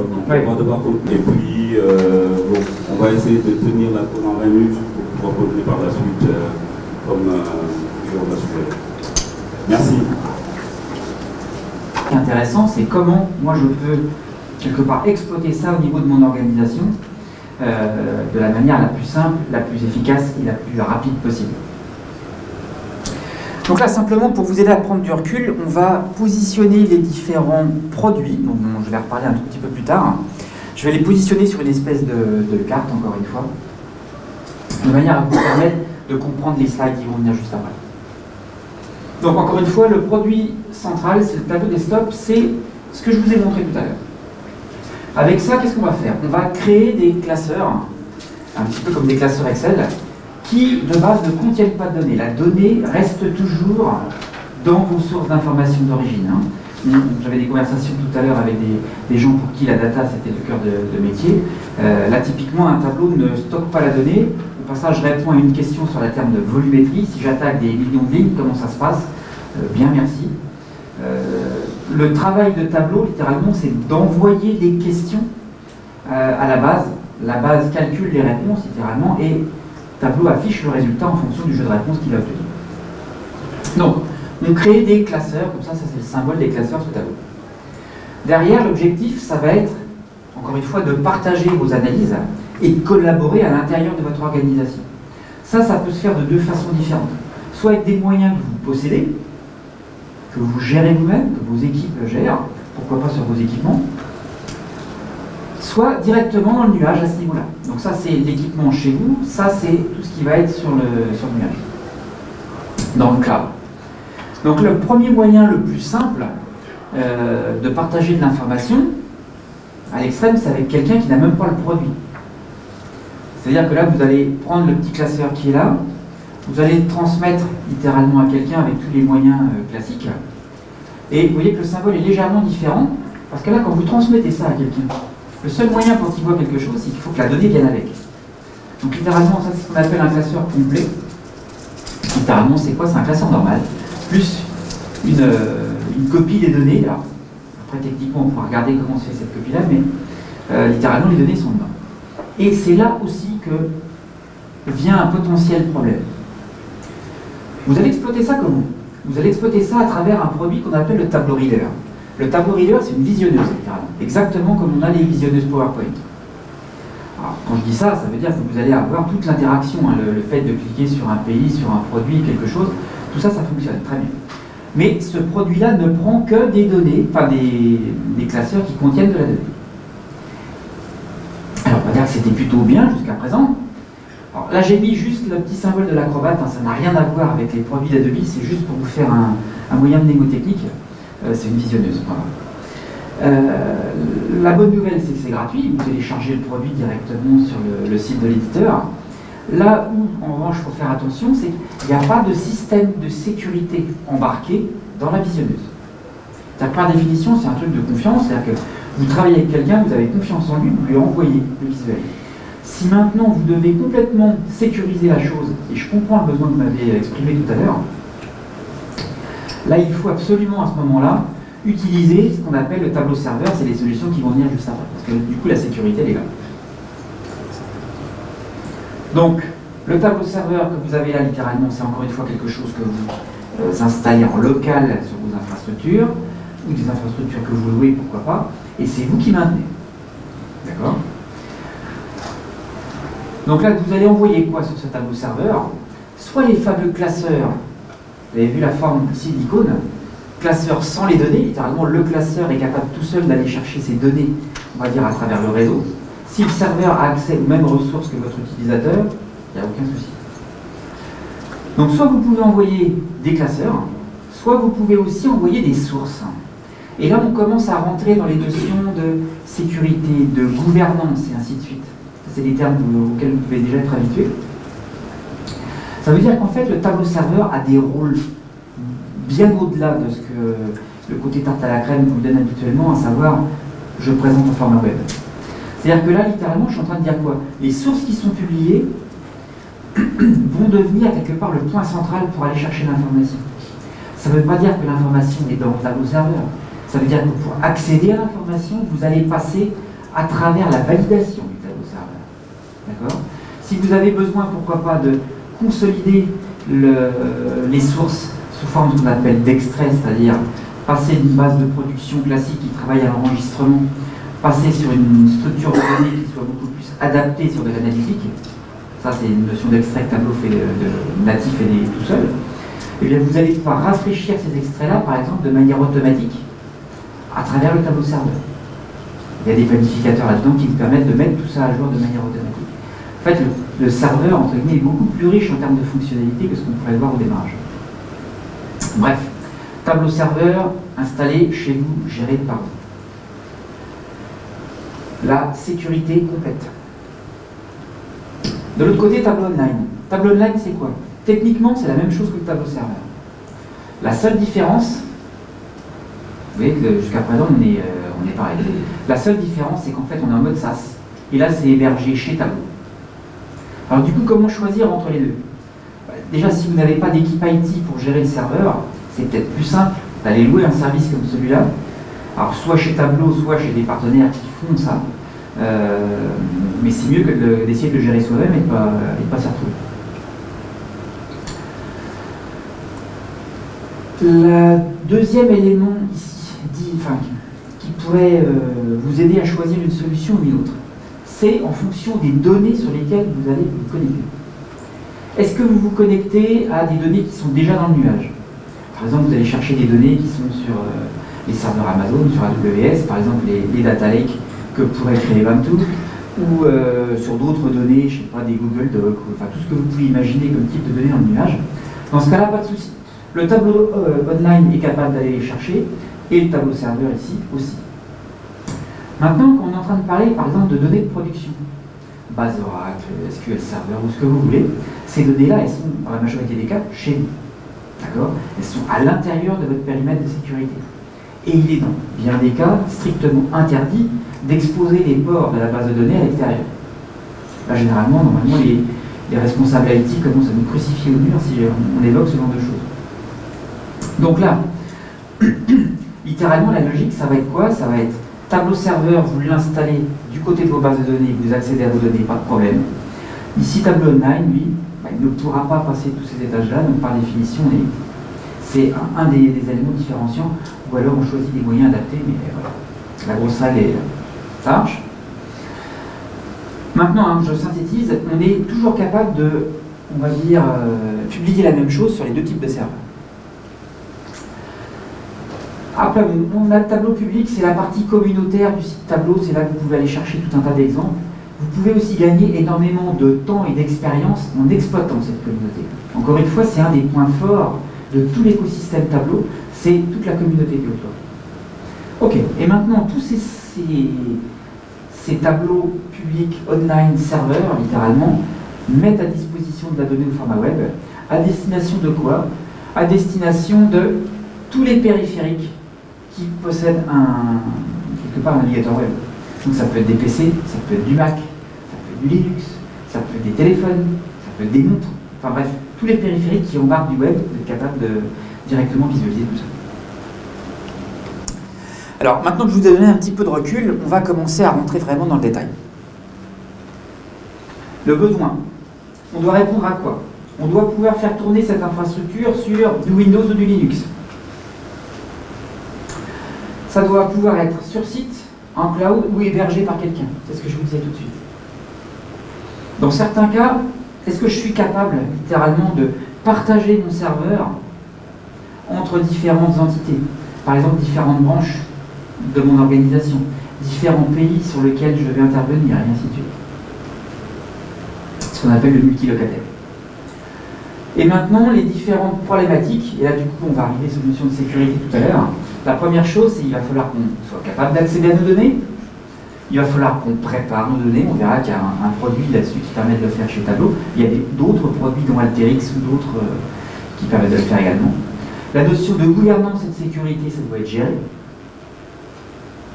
C'est un petit peu ce que j'expliquais tout à l'heure. Aujourd'hui, dans le tableau serveur, vous avez la possibilité quelque part de valider des sources, de dire ok, la vérité entre guillemets pour notre organisation, c'est cette source. Et puis d'autres utilisateurs peuvent aussi, pourquoi pas, publier sur le serveur des sources mais qui ne sont pas validées. Littéralement, si vous les utilisez, c'est à vos risques et périls. Alors que celle-là, elle est tamponnée, il y a un petit symbole, un cachet de cire là-dessus. Il faut dire que celle-là, vous pouvez y aller les yeux fermés, tout le monde est d'accord sur l'utilisation. Un peu comme des certificats. Il y a la notion d'analytique, ça c'est ce qu'on fait avec littéralement le tableau desktop. Vous pouvez organiser vos contenus à l'intérieur du serveur, juste pour la petite blague, hein, pour l'information. Si je reviens sur le côté analytique, le tableau serveur que vous avez vu tourner tout à l'heure, c'est un client lourd. C'est-à-dire que c'est un programme que vous installez sur vos machines. Il faut savoir que dans le tableau serveur, vous avez exactement le même produit qui fonctionne au format web. Il vous permet quoi? Il permet littéralement à des utilisateurs qui, entre guillemets, ont le niveau d'autorisation, on va dire, accordé, ça leur permet d'aller modifier un visuel existant. Voire dans certains cas de créer un tableau de bord à partir de rien, à partir des données qui ont été publiées précédemment. Vous vous rappelez, vous pouvez publier soit des classeurs, soit des données, et du coup ça leur permet de créer un tableau de bord directement à partir de là. Okay. Donc je reprends la suite. Donc là, organiser les contenus, ça veut dire quoi? Ça veut dire que dans votre serveur, il faut être capable de hiérarchiser l'accès à l'information, d'autoriser peut-être l'accès à certains répertoires et pas à d'autres. Donc ça commence à répondre à certaines des questions que vous m'avez posées tout à l'heure. Donc on va dire que ça fonctionne, grosso modo, comme un serveur Windows classique. Vous créez des projets, là au début vous créez des dossiers, et puis vous les encapsulez les uns dans les autres et vous mettez vos différents visuels à l'intérieur. Et bien évidemment, on va être capable derrière de collaborer. Ça, c'est vraiment dans les toutes dernières fonctionnalités qui sont sorties sur le serveur, où le but, c'est vraiment d'avoir un réseau social d'entreprise qui soit à l'intérieur de l'entreprise et qui permette à tout à chacun de dire « Ok, j'ai découvert quelque chose d'intéressant à ce niveau-là », et vous envoyez littéralement le visuel à l'utilisateur en question. Alors, c'est pas simplement vous envoyer le visuel, c'est vous lui envoyez littéralement un lien vers ce visuel dans l'état de filtrage que vous avez vu. Ce qui fait qu'il n'a pas besoin de refaire le processus que vous avez fait intellectuellement. Vous lui mettez encore une fois directement les yeux sur ce qu'il y a à voir. Et donc tout ce travail, littéralement, derrière doit être accessible, quel que soit le type de périphérique sur lequel vous voulez le consulter. Alors, on va parler produits, et après on va parler offre, quelque part, juste derrière. Les produits, vous avez quoi? En fait, il y en a 4. Le tableau prep, c'est l'outil de data préparation de tableau. Donc on va dire que ça a classé dans la même catégorie qu'Alterix, même si ce produit-là aujourd'hui, on va dire, répond aux besoins d'utilisateurs métiers sans forcément aller dans la data science et ainsi de suite. On va dire c'est un petit peu la règle des 20-80, vous êtes déjà capable de couvrir 80% de vos besoins avec cet outil. Et honnêtement, il est assez excellent pour gérer la qualité de vos données. Rien que pour ça, ça vaut le coup d'aller se pencher sur le produit. Vous avez le tableau desktop, c'est le produit que je vous ai montré tout à l'heure. Le tableau serveur, j'en ai parlé, et le tableau NAV. Ça, c'est les 4 produits aujourd'hui dans la gamme. Maintenant, les offres par rapport à ça, ça revient à dire quoi? Ça revient à faire des packages avec ces différents produits, en fonction des profils utilisateurs. Donc là, si on parle de ces fameuses offres, vous allez trouver quoi? Vous allez trouver ce qu'on appelle le tableau Creator. Alors ça, c'est destiné vraiment à des utilisateurs, on va dire type business analyst, ceux qui, dans certains cas, démarrent les projets, qui ont besoin de tous les outils. Ils ont besoin d'avoir du desktop pour créer les visuels, ils ont besoin du serveur pour aller publier tout ça et diffuser, et ils ont besoin de la data prep si c'est nécessaire. Donc littéralement, on leur donne tout. Quand vous achetez la licence, vous avez accès à tout. Et là, vous choisissez au dernier moment, est-ce que vous avez du tableau serveur ou du tableau online. Donc là, vous avez vraiment toutes les possibilités d'aller connecter vos données, d'aller créer des sources, d'éditer et d'interagir, bien évidemment. Là, quand vous achetez ce genre de licence, c'est personne par personne. Le mode de facturation et d'abonnement chez Tableau, c'est de l'abonnement mensuel par utilisateur, avec un engagement d'1 an, mais après, vous faites ce que vous voulez. Donc, vous achetez les produits un par un si nécessaire, et à chaque fois que vous voulez rajouter des produits, encore une fois, c'est un par un. Ça, c'est le premier niveau. Derrière, on va avoir ce qu'on appelle le tableau Explorer. Donc là, on est plus sur de l'utilisateur métier avancé, quoi. On est moins technique que les précédents, peut-être moins agile au niveau de la donnée, mais on veut quand même, pourquoi pas, modifier les visuels qui ont été faits, et ainsi de suite. Donc là, vous avez juste accès au tableau serveur. Alors, soit le serveur en local, soit le online en ligne, peu importe. Hein. Et encore une fois, à l'intérieur, vous allez retrouver l'équivalent du tableau desktop en mode web. Vous allez retrouver toutes les notions d'interaction, filtrage et tout ça. Donc là, édition, interaction. Donc là, on va dire le nombre de licences à acheter au minimum, c'est 5. En fait, il n'y a pas de coût pour le serveur. C'est ça qui est juste redoutable. C'est-à-dire qu'à la limite, que vous fassiez tourner 200 utilisateurs ou 5, ça ne vous coûtera pas plus cher. Après, ce qui vous coûte cher, c'est le nombre d'utilisateurs qu'il va utiliser. Et quand je dis cher, vous allez voir que on est loin d'être cher, en effet. Donc là, minimum 5 utilisateurs. Et derrière, quand vous voulez en rajouter, c'est 1 par 1. Dernier mode. Donc là, qui demande souvent des équipes plus importantes. Souvent, ça se fait en deuxième partie de projet, quand déjà ça a pris et qu'on voit vraiment à quel point on peut se projeter. Donc c'est ce qu'on appelle le tableau viewer. Et là, pour le coup, ça se fait toujours sur le tableau serveur ou le tableau online. Il n'y a plus que le mode interactif. Là, l'utilisateur ne peut plus rien modifier. On est vraiment sur l'utilisateur métier qui va consulter son tableau de bord tous les matins pour suivre son activité, mais qui n'a pas besoin de modifier ni quoi que ce soit. Il interagit. Il est consommateur, entre guillemets. Et là, pour le coup, le cran de base, il vous faut minimum 100 utilisateurs. Vous allez voir qu'on est sur des coûts de licence qui sont juste redoutables. Enfin, tout petit. Et derrière, à chaque fois que vous rajoutez des nouveaux besoins, c'est par 10. Donc ça, on va aller assez vite là-dessus. C'est toutes les fonctionnalités qui sont possibles, littéralement produit par produit, et ce pour les trois offres. Je vais maintenant aller enchaîner ça avec les tarifs, parce que j'imagine que c'est la question que vous avez dans la tête. Non, personne ne l'a, cette question-là?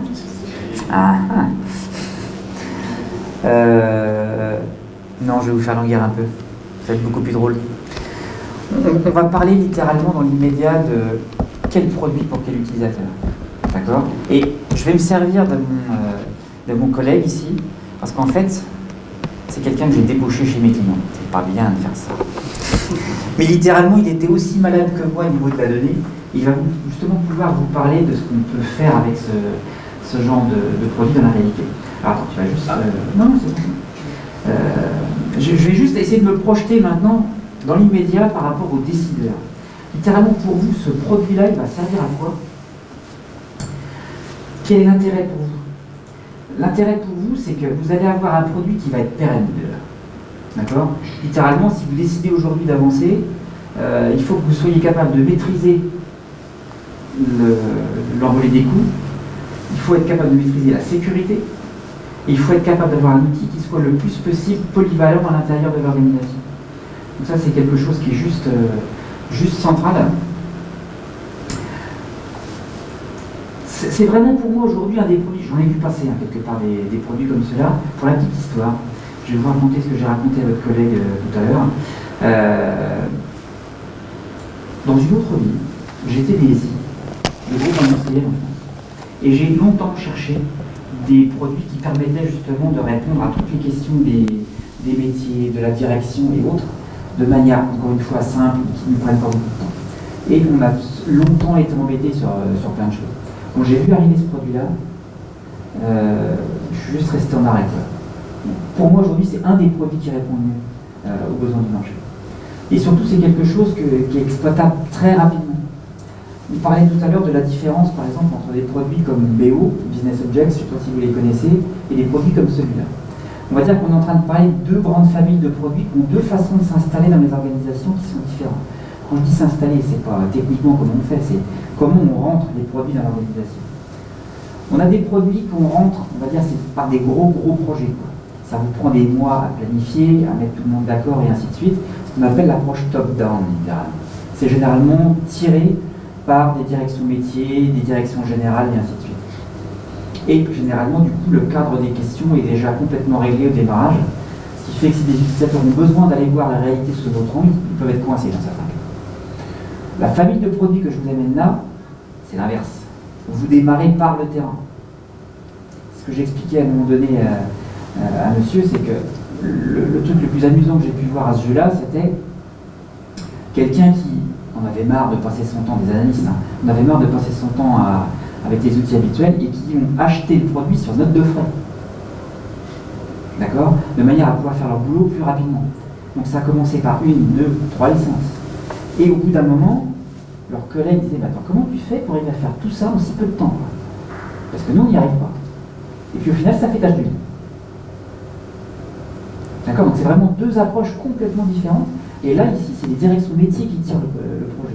Ça veut dire qu'en fait, c'est pas un projet que vous lancez en espérant que ça prenne. C'est vous le lancez parce que ça a déjà pris. D'accord? Et du coup, ça change tout. Vous êtes sûr que derrière, ça va être adopté en termes de solutions, vous êtes sûr que ça va aller vite. Voilà, c'est juste un effet d'échelle redoutable. Alors là, du coup, je vais te repasser la main. Ok. Vas-y, défais ça.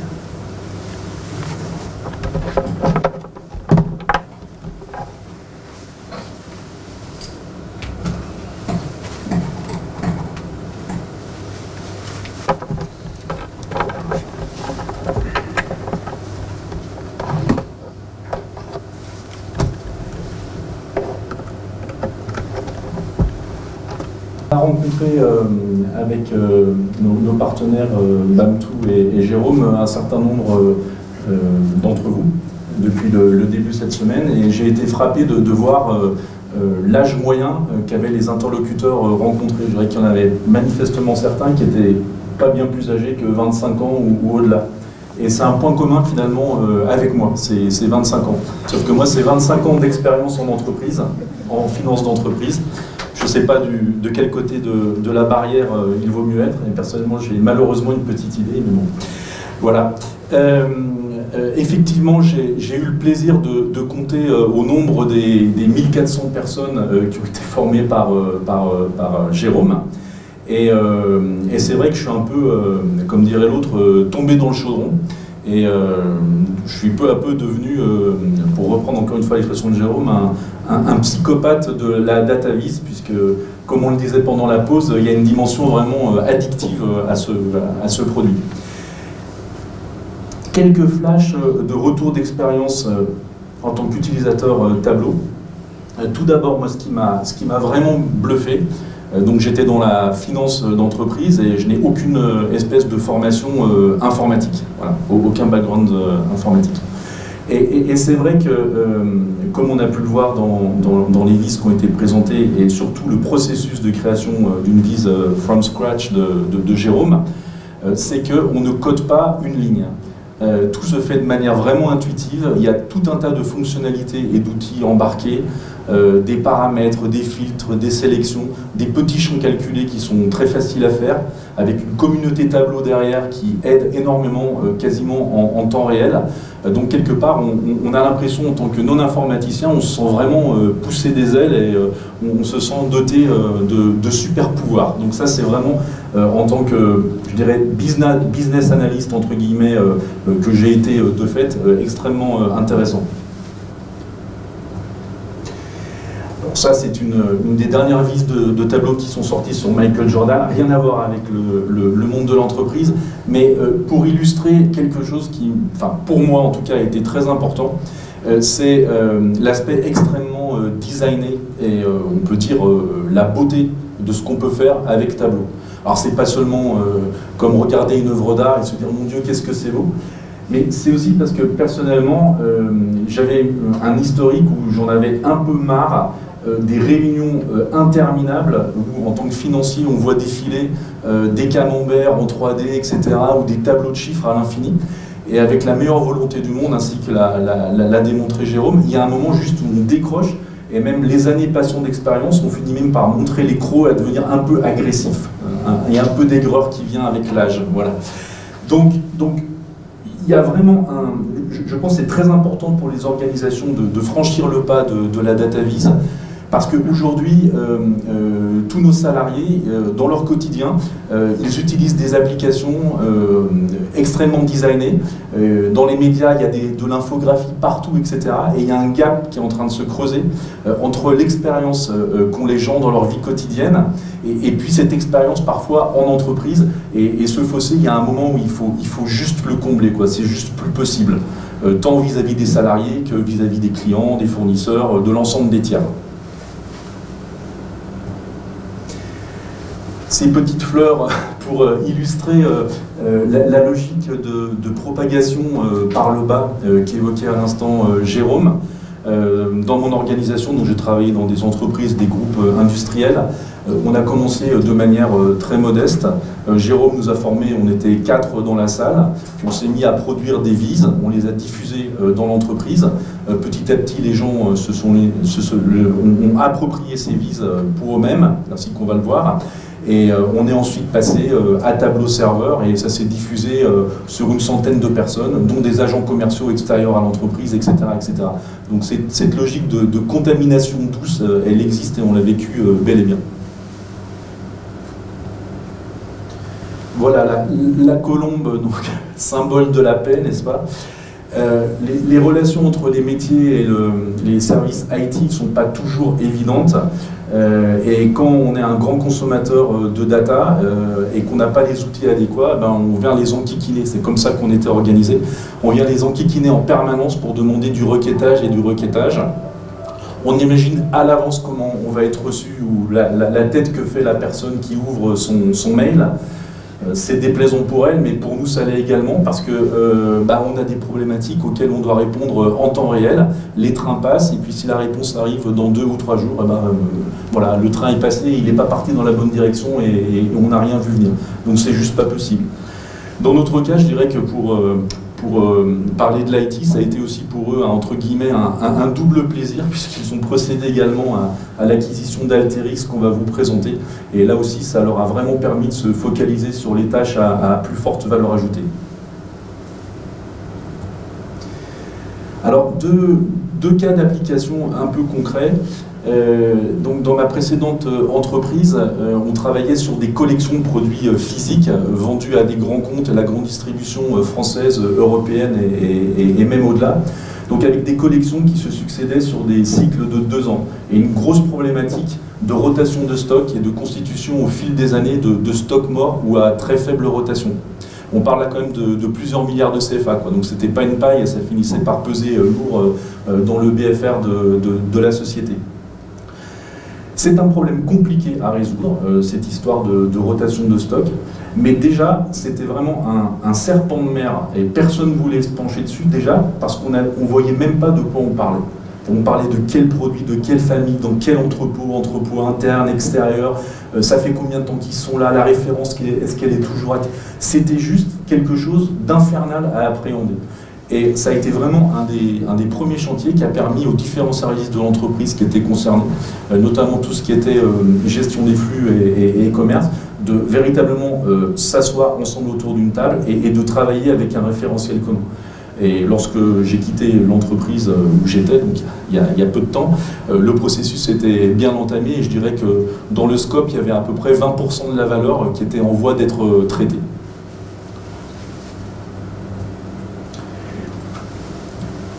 L'aspect de la permutation des axes qu'on a évoqué, j'ai un peu insisté là-dessus parce que ça me touchait particulièrement de par mon expérience avec Tableau. On a mis en place un suivi de la performance des ventes dans l'entreprise assez sophistiqué qui va assez loin et à tout moment on peut permuter, passer soit sur une approche produit ou sur une approche client. Et ça a l'air tout bête comme ça.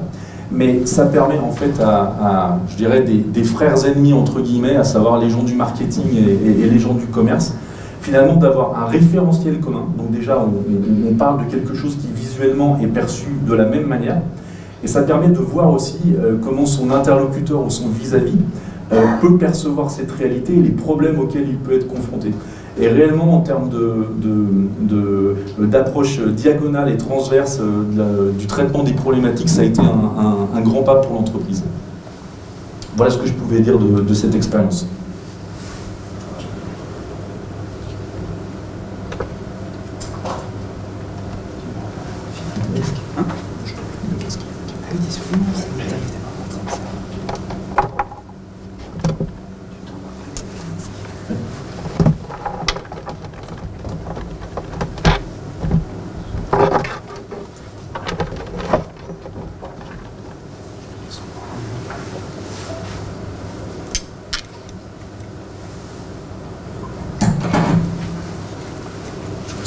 Question que j'ai soulevée tout à l'heure. Alors, les offres tarifaires de chez Tableau.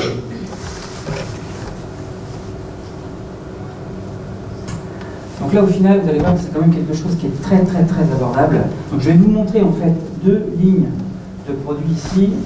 La notion là-haut en vert clair, c'est ce qui est hébergé sur site, c'est le tableau serveur. Vous avez exactement la même chose en bas sur le tableau online, qui se trouve quelque part en ligne sur Internet.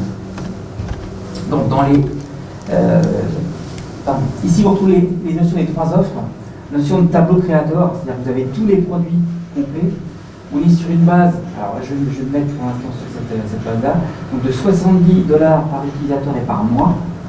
Ça vous fait, on va dire, une solution analytique plus que complète, carrément aux alentours de $800 par an, c'est quand même pas grand-chose. Regardez le temps que vous allez gagner, ce que vous allez pouvoir faire en plus, et ainsi de suite, c'est quand même assez redoutable.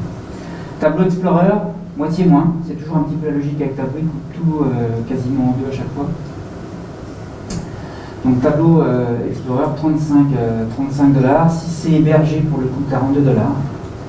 Et puis vous allez avoir ici, dans le cas où vous avez plus d'une centaine d'utilisateurs, le mode Viewer, vous trouvez des solutions à $12 par utilisateur et par mois. Enfin, je veux dire, c'est rien du tout, quoi. D'accord? En sachant que derrière, vous avez un outil qui est installable du jour au lendemain, qui ne nécessite pas de maintenance. Ça aussi, c'est un point à prendre en compte dans vos investissements. C'est-à-dire qu'à partir de là, la seule chose qui a besoin d'être à jour sur les postes de vos utilisateurs, c'est les navigateurs web. Par définition, quasiment, ça l'est systématiquement. Donc de ce côté-là, c'est vraiment pas une problématique. Et donc là, vous avez des prix légèrement supérieurs sur le online, juste parce que ils gèrent les matériels et ils gèrent les mobilisations. Alors, voilà, ça, je vais vous l'épargner.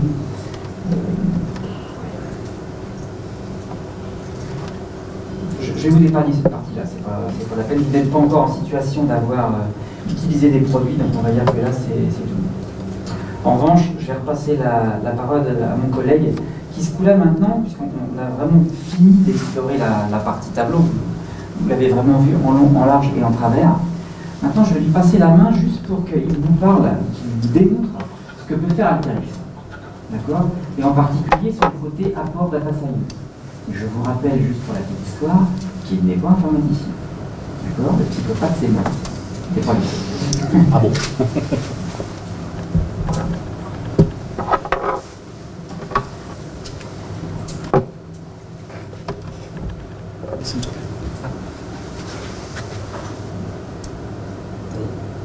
Voilà.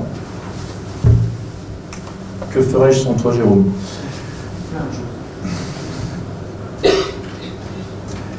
Très bien, donc on reste dans le même esprit de self-service que Tableau Software, en passant effectivement sur deux ensembles d'autres fonctionnalités de traitement de la donnée. D'une part, en amont de la data vise, donc la préparation de données, et puis quelque part en aval, une approche davantage data science. Tout d'abord, pour ce qui est de la préparation de données, donc on retrouve des fonctionnalités, on va dire, d'ETL, sans avoir besoin de coder et de manière relativement simple. Donc dans Alteryx, vous avez un ensemble de bibliothèques de fonctionnalités embarquées qui se trouvent ici au-dessus. Et là, vous avez un bandeau de favoris. Quand on voit de près, là, on ne les voit pas d'ailleurs.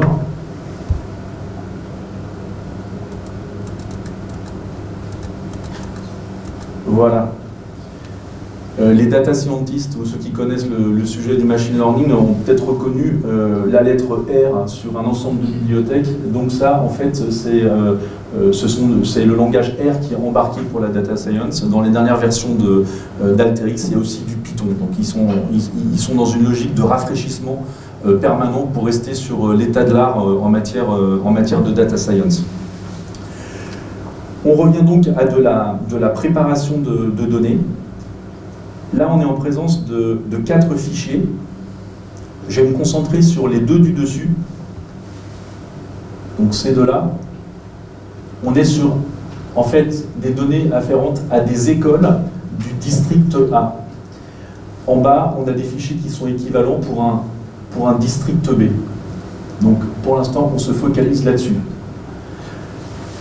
Donc on est en présence d'un fichier, d'un premier fichier qui est afférent à tout ce qui est présence des élèves, et un autre dossier qui est lui relatif à tout ce qui est données financières.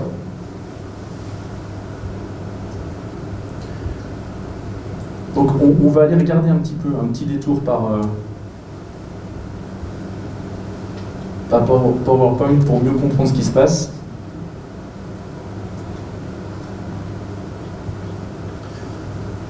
Voilà, là j'ai mon premier fichier. Donc on voit qu'il y a un champ qui va être le champ principal qu'on va retrouver dans l'autre fichier, qui est la dénomination des écoles. Et puis ensuite on a un ensemble de champs, donc la présence quotidienne, le pourcentage de présence, un ratio élève rapporté au nombre d'enseignants, et puis deux champs où il n'y a rien dedans. Voilà. Mon deuxième fichier, qu'est-ce qu'il raconte lui? On retrouve effectivement un même champ principal d'école. Par contre, il y a une structuration qui est différente. Ici, comme on l'a vu, on a donc des champs de colonnes classiques, il n'y a pas de problème. Par contre, ici, les métriques qui devraient être en en-tête de colonne, en fait, ont leur valeur en ligne et se succèdent les uns aux autres. Donc là, il y a une première étape dans la préparation des données où il va falloir translater.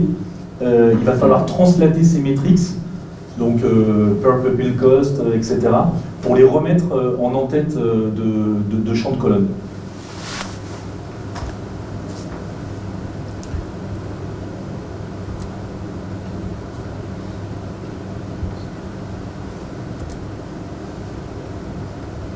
Je ne suis pas au bon endroit.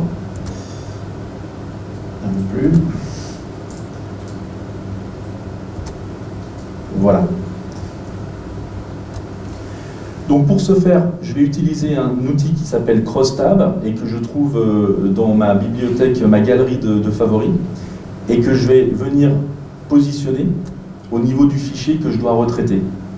Donc là, je dois garder School comme champ principal, et ensuite, c'était le champ métrique où je dois faire apparaître les valeurs. Donc si on se rend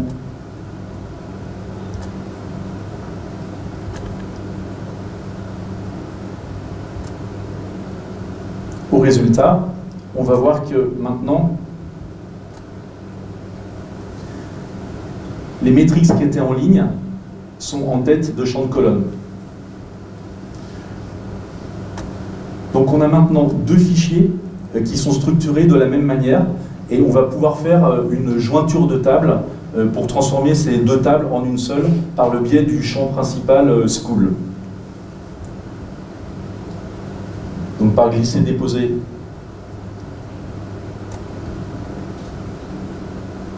je vais joindre les deux champs, le champ commun et le champ School. Ensuite je sélectionne un ensemble de paramètres.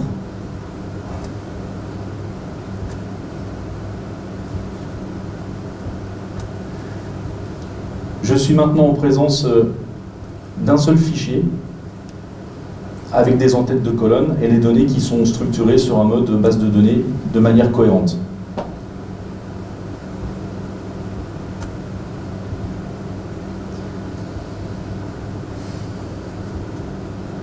J'ai fait la même chose sur les deux fichiers du bas qui sont structurés de la même manière et qui concernaient les écoles du district B.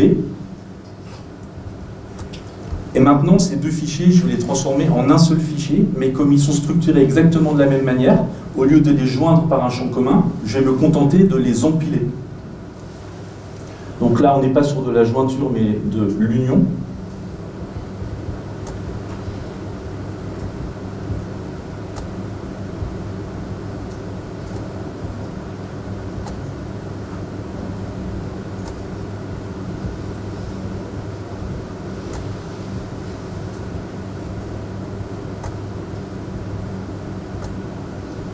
Et voici le résultat de l'union.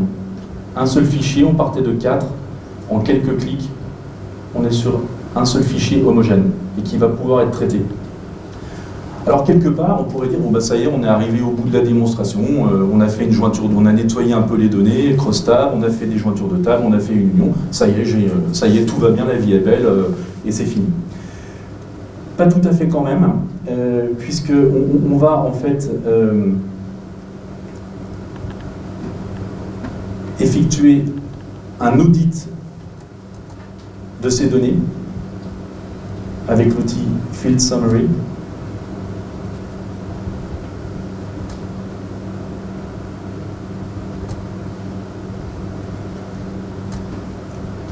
J'ai mis un outil de browser pour pouvoir accéder effectivement à la visualisation du résultat.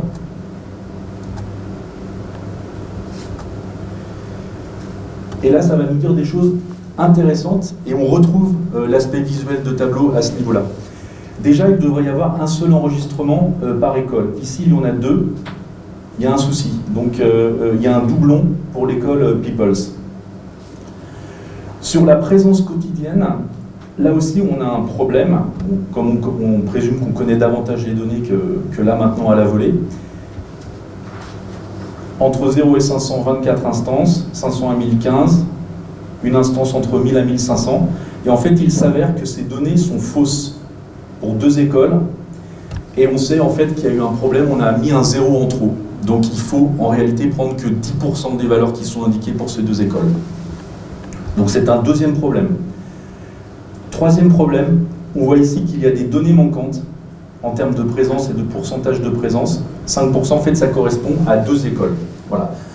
Donc j'ai trois problèmes à régler qui ont été identifiés visuellement assez facilement par Alteryx.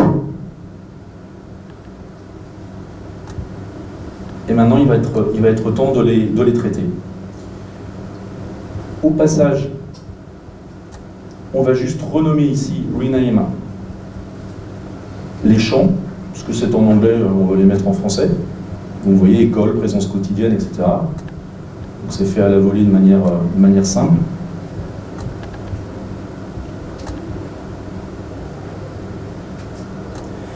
Je vais d'abord traiter le problème de doublon.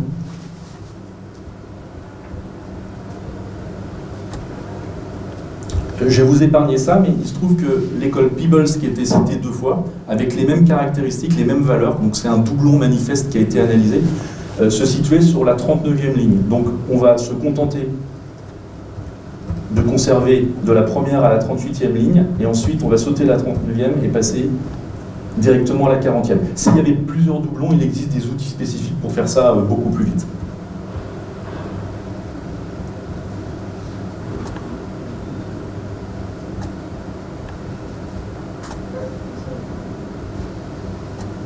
Voilà, donc maintenant les doublons ont été supprimés. Premier problème réglé. Vous vous souvenez qu'il reste deux problèmes à régler. Le premier, c'est le fait qu'il y a un 0 de trop pour deux écoles. Donc, on va procéder de la façon suivante.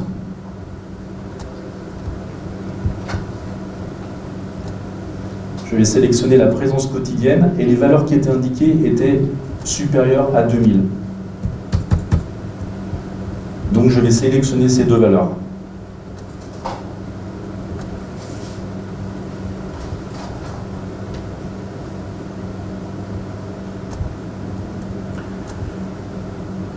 Ensuite, ce qui a été effectué, c'est pour les deux valeurs supérieures à 2000, on est venu mettre un calcul pour prendre que 10%, pour corriger l'erreur. Donc ça a été fait. Et ensuite, on est venu à nouveau unir ces données juste ajustées, corrigées, avec le reste de données qui n'étaient pas concernées par supérieur ou égal à 2000.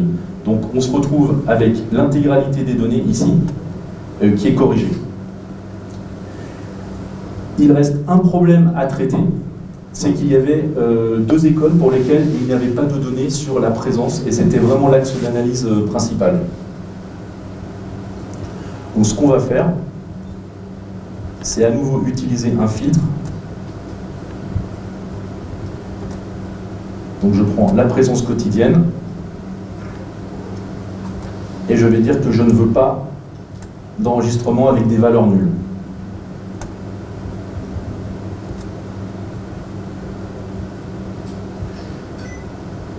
Là, je suis arrivé au bout de la chaîne de traitement.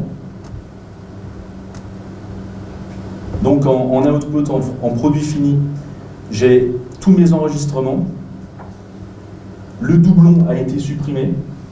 Les données qui étaient excessives avec un 0 de trop ont été corrigées. Et puis j'ai supprimé les 2 enregistrements où il n'y avait pas de données pour ce qui concernait la présence. Voilà. Je ne connais pas forcément très bien les autres outils ETL. En tout cas, ça c'est des choses que typiquement on peut faire avec du SQL. Ça prend un petit peu de temps. Donc ça c'était la dimension préparation de données.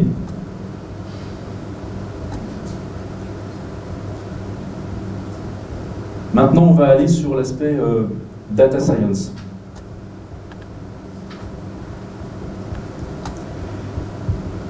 J'ai 2 jeux de données. J'ai un jeu de données de vente de 50 000 diamants avec le prix et avec des critères de carat, de qualité de la taille, de couleur et de clarté. On me propose, je suis, on va dire, grossiste en diamants, on me propose un lot de 3000 diamants avec les mêmes caractéristiques mais sans prix, et on me dit, dis un prix. Voilà. Donc comment je fais à partir de là pour effectivement donner un prix global, encore une fois sur un mode schéma bloc en quelques étapes.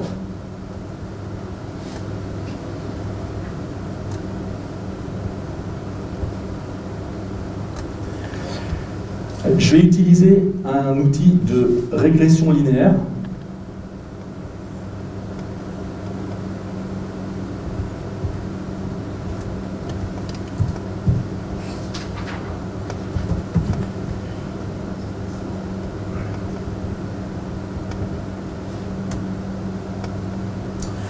Donc en fait, la régression linéaire, on a une variable que l'on cherche, une variable cible. Ici, en fait, c'est le prix qui m'intéresse. Et ensuite, il y a des variables explicatives. Donc je vais prendre les carats, la taille, couleur et clarté. Les autres colonnes sont des indexations de la taille et de la clarté. On n'en a pas besoin.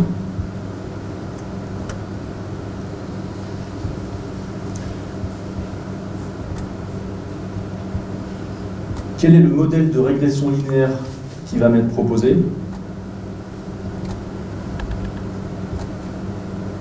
Le voilà. Alors les quelques parmi vous qui sont habitués un petit peu à la data science en statistique, ils n'ont pas mal. Les autres, c'est un petit peu plus, ça peut sembler de prime abord un petit peu plus compliqué. En fait, c'est pas si compliqué que ça, puisque même moi j'ai compris.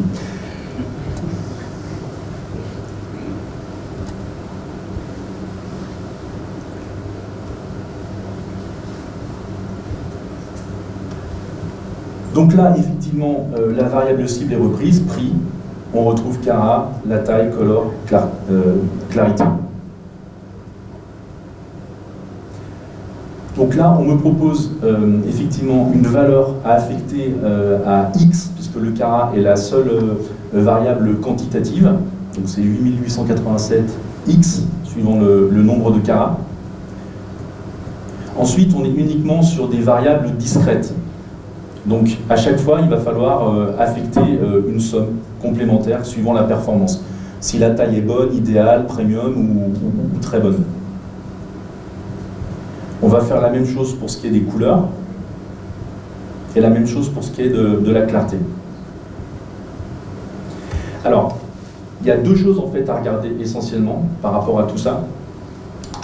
C'est d'une part la valeur P qui est indiquée à droite. Cette valeur est indiquée avec 3 étoiles qui correspondent à tous les critères. Et on me dit qu'effectivement, le code est très bon. Je ne rentre pas dans les détails statistiques. Ensuite, il y a ce qu'on appelle la méthode des moindres carrés, qui doit être au moins supérieure à 0,7. Là, on est supérieur même à 0,9. Donc les 2 points de validation sont vraiment rencontrés et on est en présence d'un modèle dont on peut dire qu'il est vraiment robuste.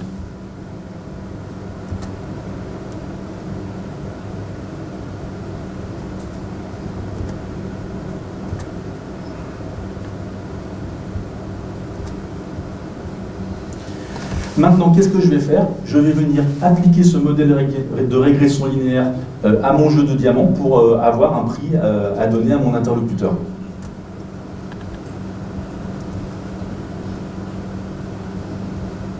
Donc je prends l'outil score, je le connecte à la régression linéaire et je connecte mon nouveau jeu de données, New Diamonds. Voilà.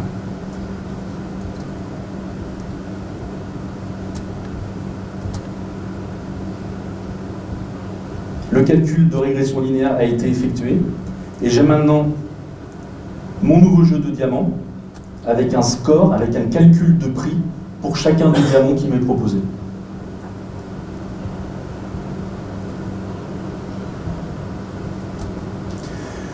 Au passage, je peux décider de jeter un petit coup d'œil visuellement pour voir ce que ça donne, pour voir s'il y a sur un nuage de points une corrélation réelle, si le modèle est vraiment robuste, entre les caras, qui est le seul critère continu, et les prix, le scoring.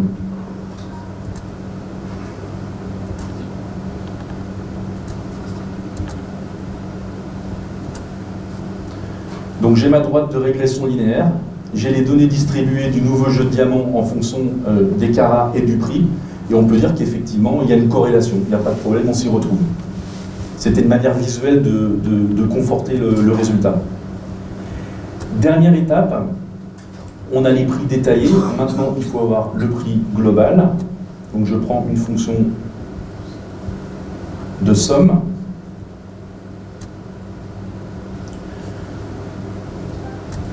Je sélectionne mon score. Je vais sommer tout ça.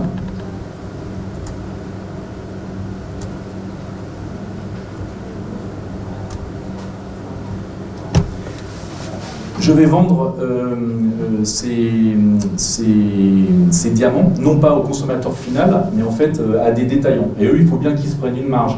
Or, dans les échantillons, ce qui était indiqué, c'était un prix de vente final. Donc, ce n'est pas tout à fait terminé. Il me reste juste à mettre un petit outil de calcul et une formule où je vais prendre la somme des scores, donc les prix, que j'ai multiplié par 70%. Je vais prendre que 70% de la valeur, et comme ça, ça devrait passer auprès des détaillants.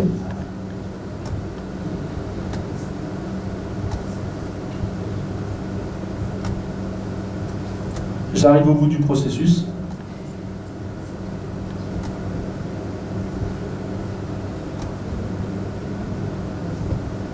Et le prix qui m'est proposé par le modèle, c'est, je ne sais pas quelle est la monnaie, 8 230 695.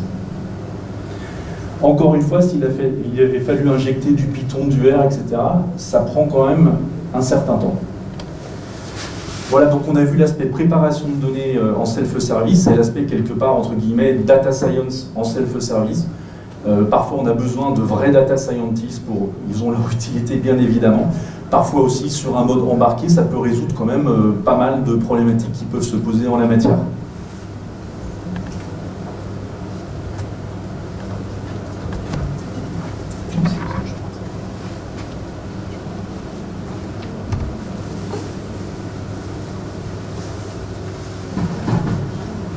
Donc, bah écoutez.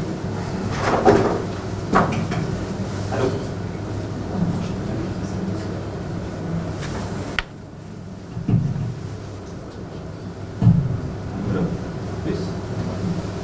Vous m'entendez là? Je vais faire ça va être au moins aussi simple. Je vous remercie pour la matinée qu'on a passée ensemble. Là, vous avez eu un bon aperçu des différents produits possibles. Pour ceux qui seront là cet après-midi, vous aurez une rapide aussi présentation de Mondo Brain. Donc, on va dire un outil, encore une fois, d'intelligence augmentée. Et du coup, j'espère que vous avez déjà trouvé les réponses à vos questions, que vous allez avoir envie derrière de développer ce genre de solution et le plus rapidement possible, parce que franchement, c'est pas du tout un écueil.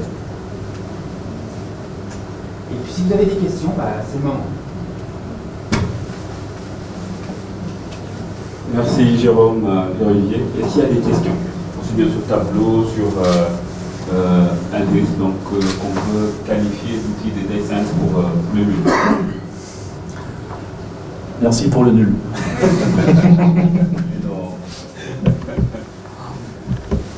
Alors, professeur.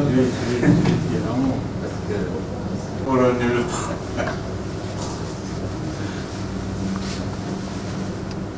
Moi, je voudrais d'abord vous remercier pour cette présentation.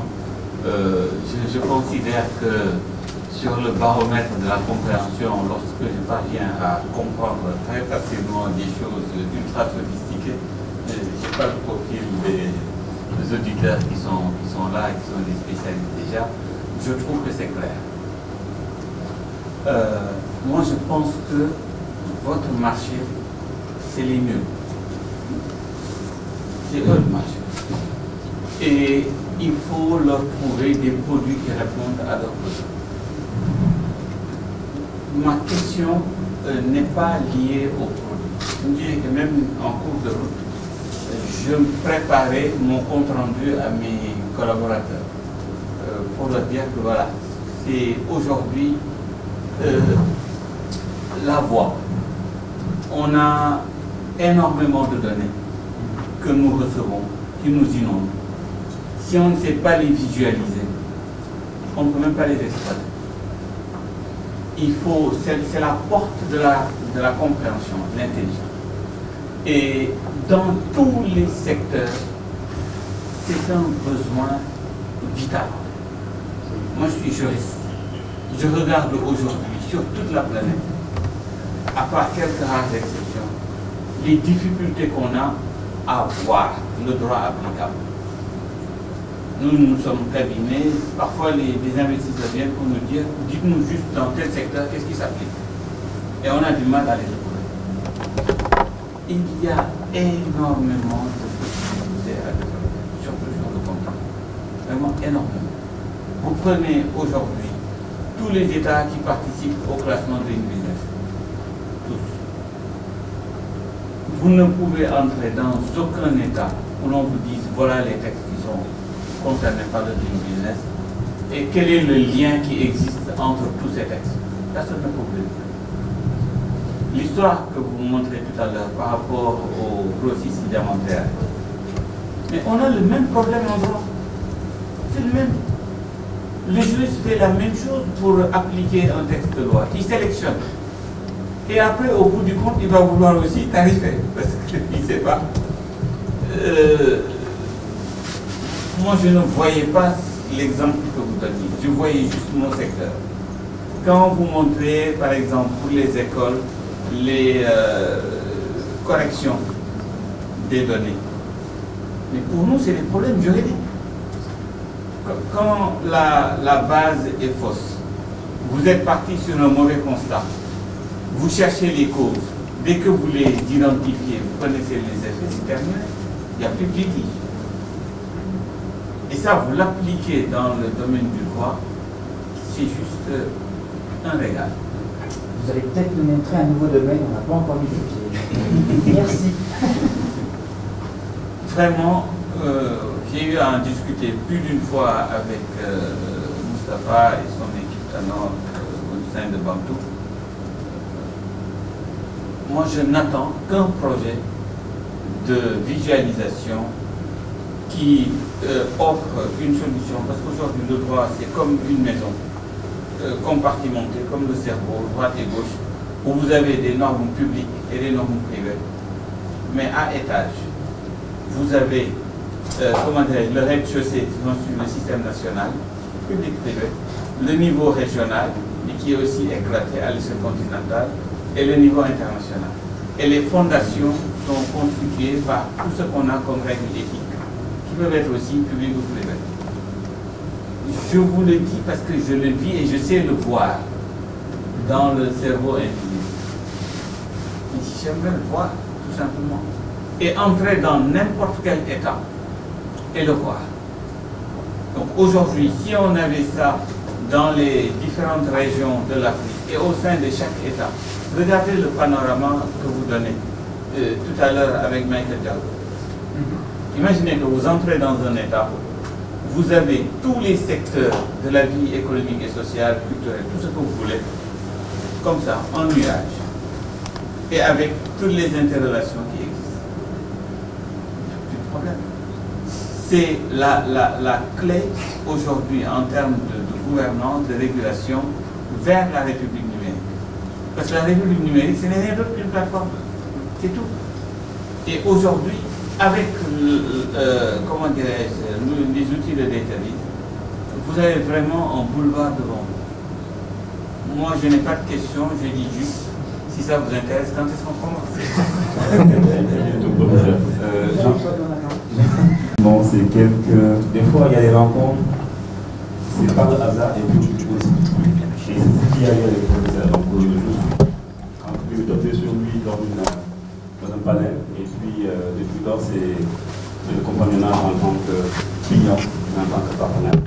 Et je suis sûr que dans le domaine de l'entreprise, pour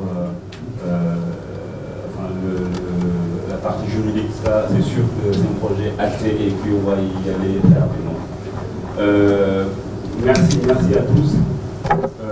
Ce que j'ai dit ce matin, c'est une invitation donc, à la pensée autour de la donnée. Qu'est-ce qu'on pourrait faire avec? Aujourd'hui, je pense qu'à travers la série de présentations qu'on a eues, ça donne des idées. Cet après-midi, on va aller plus loin.